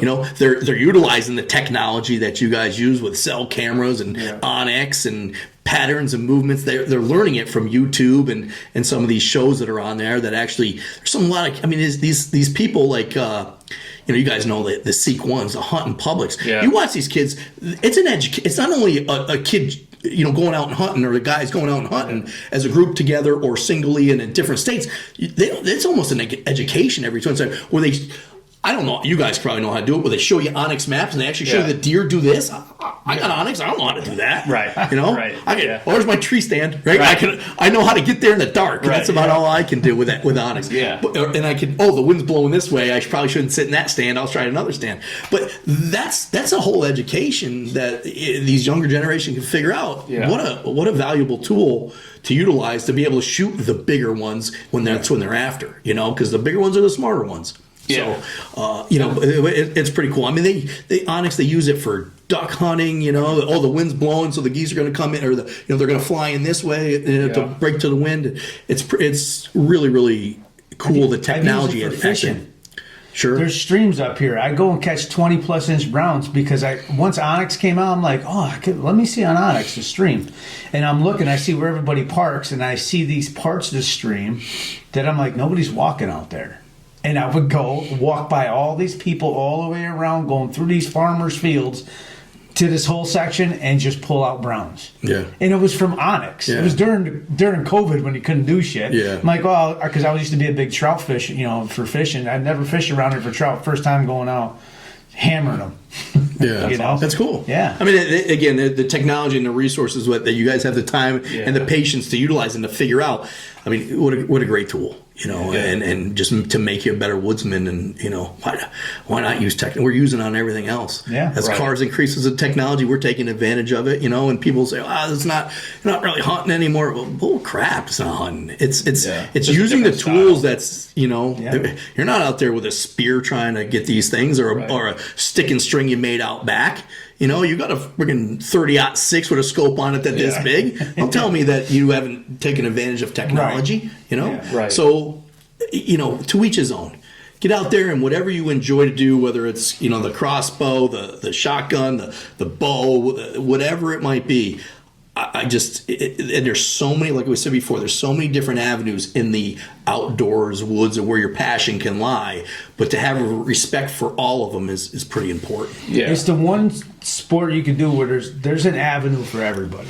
Yeah. Not everything else is like that. Like we're talking about golf, right? Yeah, golf. Now there's Top Golf. So you got, if you're not a good golfer, we go play Top Golf. But with hunting, you have, you got waterfowl, you got ducks, you got rabbits, you got squirrel, you got deer, you got turkey. There's many different avenues you could go that one of them will probably grab you and pull you in Yeah. and be your And different passion. styles within each one of Right. those. And if you don't want to kill an animal because you're against it or you don't like it, then you launching arrows at a 3D target is something that gets a lot of people out there and doing that stuff and perfecting their craft. Yeah. You know, you don't have to kill something. You can go to the clay range and kill as many. They don't taste very well, but those clays, you know, you can kill as many of those clays as you want, you know? Right. And some people just do it. I mean, I've met people that train dogs that don't hunt. They don't hunt, but they want to see that dog used for the potential that they're using. Right. That bloodline is a hunting bloodline, and I'm going to push that test, whether they go to field trials, hunt tests, or they just go out there and run their dog. You know, I've run into guys in the pheasant woods that are out there with no gun, and they're like, yeah, I just take my dog for a walk, and he likes to flush birds. That's cool. And he flushes them and just lets them fly around. Some people be like, well, you're pushing the birds around. Screw you. You got that dog, go have fun with your dog.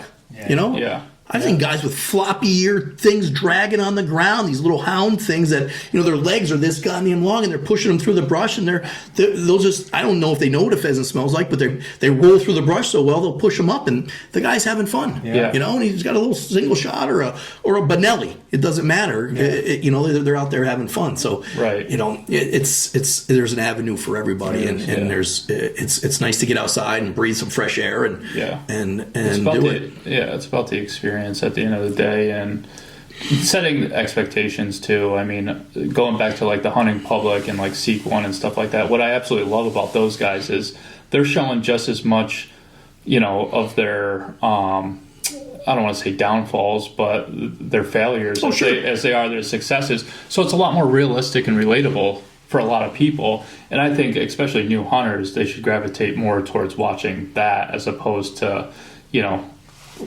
some guy going out in the woods sitting for a couple hours and shooting a monster. Yeah, you know on a piece of property where they know those deer are and the outfitter's got them managed and everything else to that property. These guys are going out there and normally grabbing public land and doing what they can.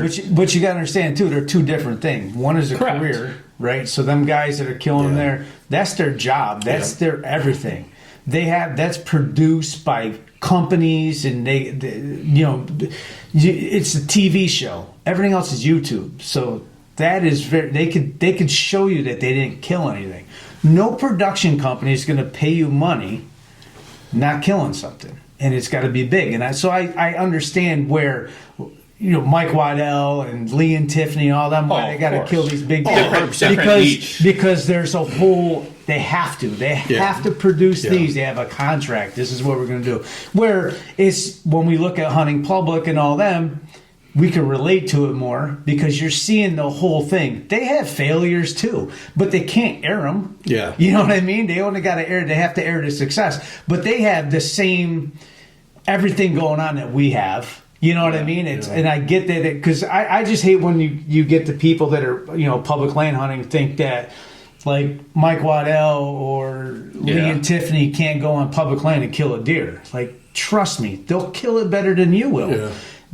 This is their lifestyle. This is what they make all their money from, right?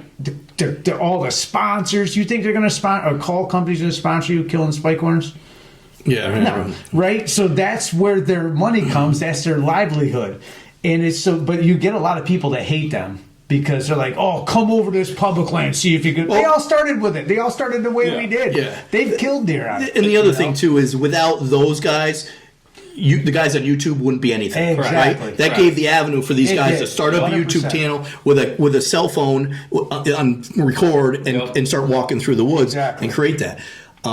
But there's an avenue there where these guys can make money too. I mean, listen, these guys from Seek One have a badass booth in Harrisburg. That costs some money, right? Yeah, they're selling T-shirts, but he's got this production. He does it as a lifetime. He can go into a stand 15 days in a row to chase this one deer he's trying to get out. We don't have that capability, you know. But that's still their career. That's their lifestyle. He's driving a high country. I pick up on those. He's driving a Chevy High Country. That's an $80,000. They gave that to him. They gave him that car. So they gave him that. I mean, it's cool what he's doing, but like them are all tips. So people send him information on a deer. that there's this monster deer in this street, blah, blah, blah. He goes, checks it out. If it checks out, he hunts it. Yeah. He didn't go to Ohio after that one monster, that 200 plus inch deer, whatever Yeah, I that don't was. know. I don't that know was all a tip that was sent to him, and then he takes these leads. That's how he does these out-of-state hunts, which is cool. He did go to Pennsylvania and hunt, but that's how he's doing it. You know what I mean? So, but he does get hate on that too. Once people found out, like, all right, well, how much woodmanship did it take to get a deer when the guy tells you he sees it going to work every day in this little street of Ohio and there's nobody hunts it? Yeah. You know what I mean? And I get both sides. I do, but I'm not going to hate on the guy. No. But there's You more. know what I mean? There's more to it than just telling someone when there's a deer out out in the back. You still gotta hunt them the right way. You still gotta put a good shot on them. You still gotta do your part in the tree stand. Right. There's a lot to it. And then But you're no on matter- their side. Like if you pointed me in the woods where there's a 200 plus inch deer, probably a good chance I get it. You know what I mean? So that's why I'm saying I get both sides. He didn't have the woodsmanship to find a deer. But once he got there, you know what I mean? It's almost like going on a guided hunt, kind of the same thing. They're like, oh, there's this deer in here. Here's a picture. Right. Yeah. He comes out in this field. To me, that's no different. They'll get mad at people that pay for hunts because it's guided. It's the same thing, other than you didn't pay the money. Right? Somebody told you this deer's there. Here's a picture of it, blah, blah, blah, and now you're going to go hunt it. To me, that's no different other than the money transaction, right, of you going on a guided hunt, because people hate other people that go on guided hunts. Yeah. Same thing, but everybody, they all hate each other, but it's like a big circle. Like, There's always going to be haters, always gonna be no matter haters, what but you do. No matter what you do, you're all in the same boat. We're all trying to kill a deer. Yeah. You know what I mean? Yeah. Everybody uses different ways to do it. Yeah. And the guys that have the patience to set up a whole camera system, to have this thing, Yeah, and it's record a everything, lot. Yeah. and edit their videos off their cell cam into their regular video, and Right. God bless them. but God bless them. Yeah, to that point, people don't understand too the amount of work like Lee Ellis has put in to even getting to that point to be able to get it. But it is his job. No, It's his job. No, I know, but it wasn't always his job. Yeah, it is now. Most of his time, he was a fisherman. He didn't have like 9 to 5s. No, I understand that, but he still had to You work. want to switch, Lee Ellis? You want to switch? You come do my job. I'll come over and kill 200 inch deer. Yeah. Yeah. You know what I mean? I mean, just the personality alone to go have the balls to go knock on That's these the $1 million thing. houses That's and the ask big these thing. people to go use some sort of weapon. I don't care if it's just a bow. You're using a weapon in their backyard in some sort of developments that so just to have the balls to do that. He would be is pretty impressive. If that I don't know. Like I said, a lot of it's behind the thing. Does he get tips? Is this set up? Does he go to these people and say, "Hey, listen, I'm going to get 3 million views off of this. I'll give you $1,000 to go sit in your backyard for 2 days." Right. I don't know. There's always a game involved with everything. But I really feel like some of these guys, the hunting public, the Seek One guys, I think on camera they're doing it the right way. They are. They're 100%. showing you and they're doing it, and they always have a group of guys, and they brought in some younger guys I've seen recently. they just did that. That's just kind of cool. So they're progressing forward where maybe he won't have to do as much. He's got these younger guys out there climbing tree stands, knocking on doors, and showing them the way how to do it. And isn't that what it's like? You're doing it with your daughters right now. You're taking your daughters through the whole progression of whatnot. I did it with my son. You're going to be doing it with your kids. Yep. And that's the whole thing. Whether you're knocking on doors for permission, you're being respectful. I have some guys that let me hunt their property. And they're like, God, you don't have to ask. You ask me every year. You don't have to ask. As soon as the season's over, before Christmas, I bring them my wife makes a basket for them, right, with all sorts of things. We give them a gift card or whatever, make a basket, and we give it to them. My friend lets me utilize his property for a little bit of whitetail hunting. He gets a bottle of tequila. Yep. That Azul fancy tequila, right? It's an expensive bottle, but you know what? He's letting me use his property. Yeah. No, I don't want any money. I don't want any. He didn't ask for it. I'm giving it to him. I know he drinks it. He enjoys that stuff. I'm giving it to him. Yep.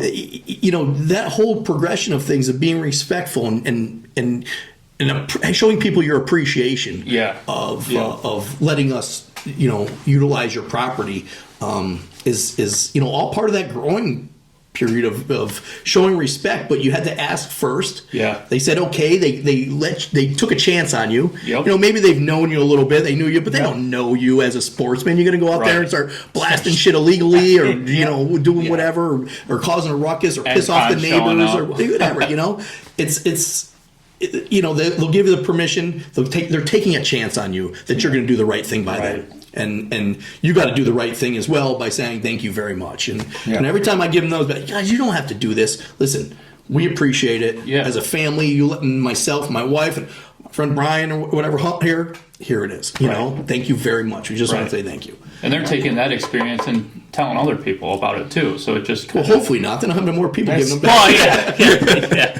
Most of the places I hunt, it's always been a bad experience, and they're always usually a no at first, and then I stop back either again that season or the next year, and I started making friends with them. The spot where I took you, always wanted to hunt it. My father always wanted to hunt it. We never could. And I would just stop. I asked him, and he's like, no. And then probably 3-4 years of doing it, I would sit there for an hour and bullshit with this guy out my truck window while he's sitting on his John Deere side-by-side. And we'd just be sitting there talking. And one year I said, he's like, yeah.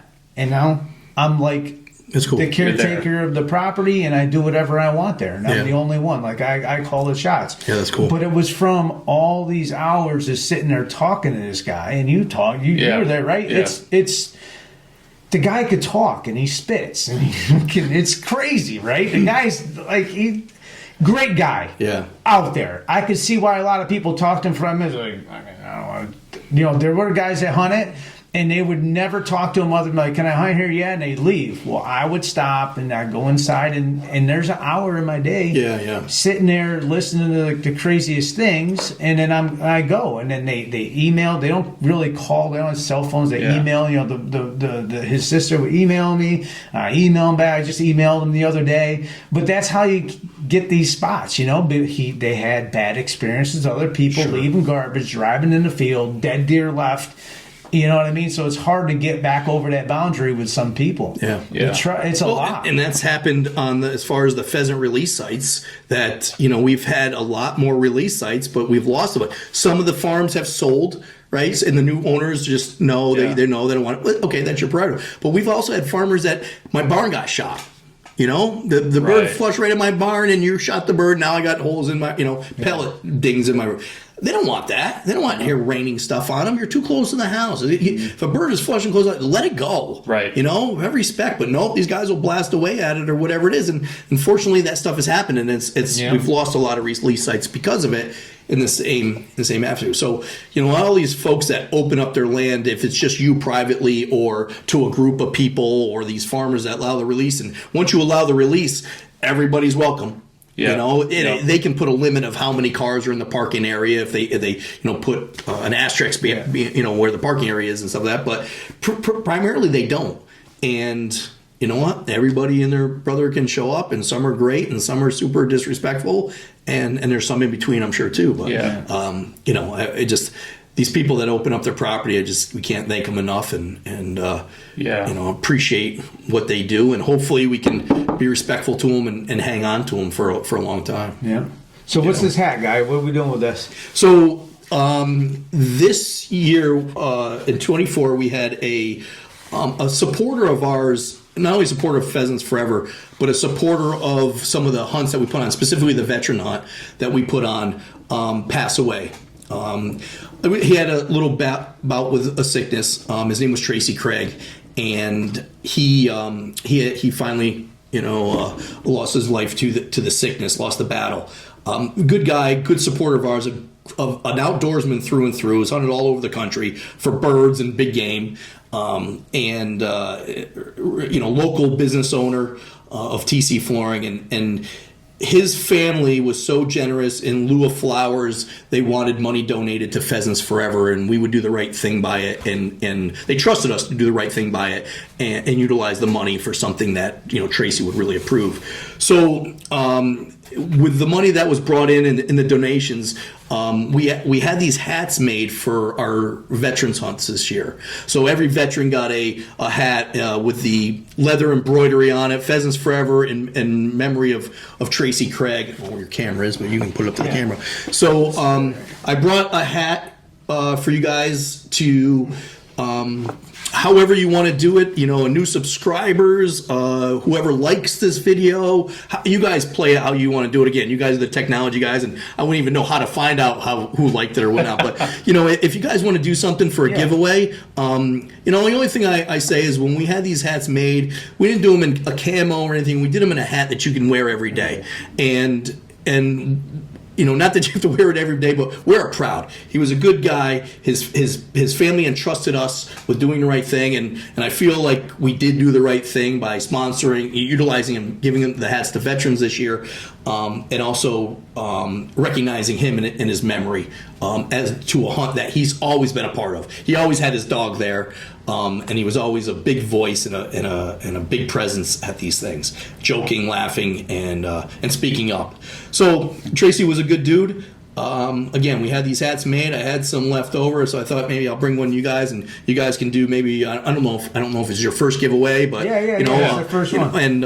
And do something to kind of promote the channel and the good things that you guys do, but also in remembrance of Tracy. Yeah, so we got another one coming up. We just had one of our board members and his father passed. Robert Van Alstyne passed, Boo's father, and they did the same thing. So we're going to be doing something this coming year in lieu of Bob's name as well. But good people, and we can't thank these families enough for allowing us to do good by the money that people would donate to a charitable organization to do the right thing to let their legacy live on. So we're very proud of that, and again, very proud that the families are recognizing us to entrust in us to do this stuff. So utilize it as you will. Whatever you guys choose what you're going to do with it, and hopefully it increases your channel a little bit more, and because of the good message that you guys put out,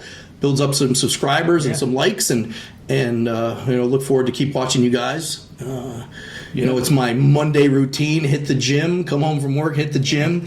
My wife usually makes like a tuna poke bowl that night, or some meat bowl that night. You send me pictures of our podcast sound with a big, huge poke bowl. Rice awesome. rice and tuna and avocado, whatever she puts in it. It's always awesome. But I sit there with Beckett, and we Beckett was in the picture too, wasn't he? Yeah. He sits there and watches with me as we That's sit on the awesome. couch and have our dinner, and I put on your podcast. So No, we definitely appreciate that. We appreciate the support, and I mean that's part of what we're doing anyway. Like the hunting industry, not even industry, just hunting in general is all about carrying on legacies and building legacies and all that. And I think this ties right in. What better way to carry someone's legacy than to support them in that way? And we'll definitely do a giveaway. You under the YouTube, when you go on YouTube, make a comment. Leave a comment on what hunting means to you, and then everybody that does that, we'll put your names in a hat and we'll draw it, and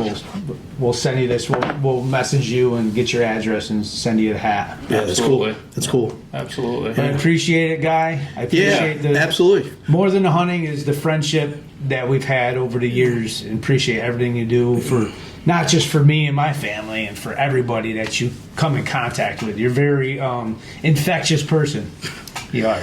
You especially. Is that a good thing? I don't know. Especially Nikki. Just don't breathe on me. Because you're such good people, and you're always helping, and when you're around people like you, it makes you want to do the same. So we really appreciate having you on. Well, your support over the years, Jeremy, and your always willingness to help out has always been, dear to Nikki and myself, and I appreciate it. And now you're kind of embedded as well, Anthony. Yeah. So don't be surprised if you're running a game at the banquet this coming year. I already got and your wife too. She'll be there. Yeah. My wife goes. She helps out. Yeah. She runs a couple games. She's one of the best at the games. She usually sells out her game first, and I throw her over to another They one have contests. to get that sell out. Yeah, to get They that sell one their going. game So out first. That's awesome. I think you put out such a good message anyway. Anytime you need anything, just certainly reach out. I appreciate that. And let us know, because again, anything positive like that we can do for the hunting world, we're all about it. So Yeah, definitely. Yeah, we'll probably have a table this year. Maybe we'll get a. yeah. Whatever works. Man, just appreciate the support, and and I'll be putting you guys to work. So we're a comfortable pair of shoes. But if anybody needs anything, I mean, we do have again, I'm not the social media guy. I am the social media guy, but I'm not very good at it. But Capital Region Pheasants Forever is our Facebook page. I always post things. We're going to go do some shooting this weekend out in Vernon. I put out there, hey, we're going. You want a caravan out with us? You're more than welcome to. You want to take advantage of these youth hunts, the veterans hunts, the women's hunts, the novice hunts. It's always going to be posted on our stuff. So please, check us out. Our Capital Region PF at gmail.com if you have any questions or you want to get involved. The banquet is always the second Saturday in September. So that's up in Fulton County at Lanzie's on the Lake. It's a beautiful venue. Yep. You guys have both been there. You look over the Great Sacandaga Lake. So that's always a lot of fun. And tickets go quick, so jump on that. But please stay in touch, and any of your viewers want information from us, we'd love to answer anything. Any questions about dog hunts or whatever. If you want to come pheasant hunt, I take guys all the time, and we go out, and whether we're successful or not. I mean, just like you have taken, I had a couple guys. Kyle reached out to me. He's like, I'd like to get into this. How do I do it? I'm like, come with me. And it was, I think on his first hunt, it was just me and him and myself, I think. I said, meet me here. We met me in Fauna. We drove out to a pheasant release site, and they released the birds like the day before or something like that, And I'm like, Kyle, it's not like this. Birds were everywhere. I go, usually we're pushing brush, we're finding these birds. I go, we went up in a corner and like 7 birds went up, and I think he didn't even know which one to shoot at. He's like, oh my God. So, but I've taken. He's just become a friend and always comes to the banquet just off of him reaching out saying, I'd like to get into this. I don't even know where to start, and I'm like, come with me. And now he's doing his own thing with it. But anybody that wants to get involved or try duck hunting or goose hunting or something like that, feel free. If we'll have a little chat, make sure you're a safe, good individual and stuff like that. But other than that, it's usually I'd love to have some people come every once in a while. Nice. So good. All right. Thanks, man. I appreciate it. Thank you guys. Keep doing what you do.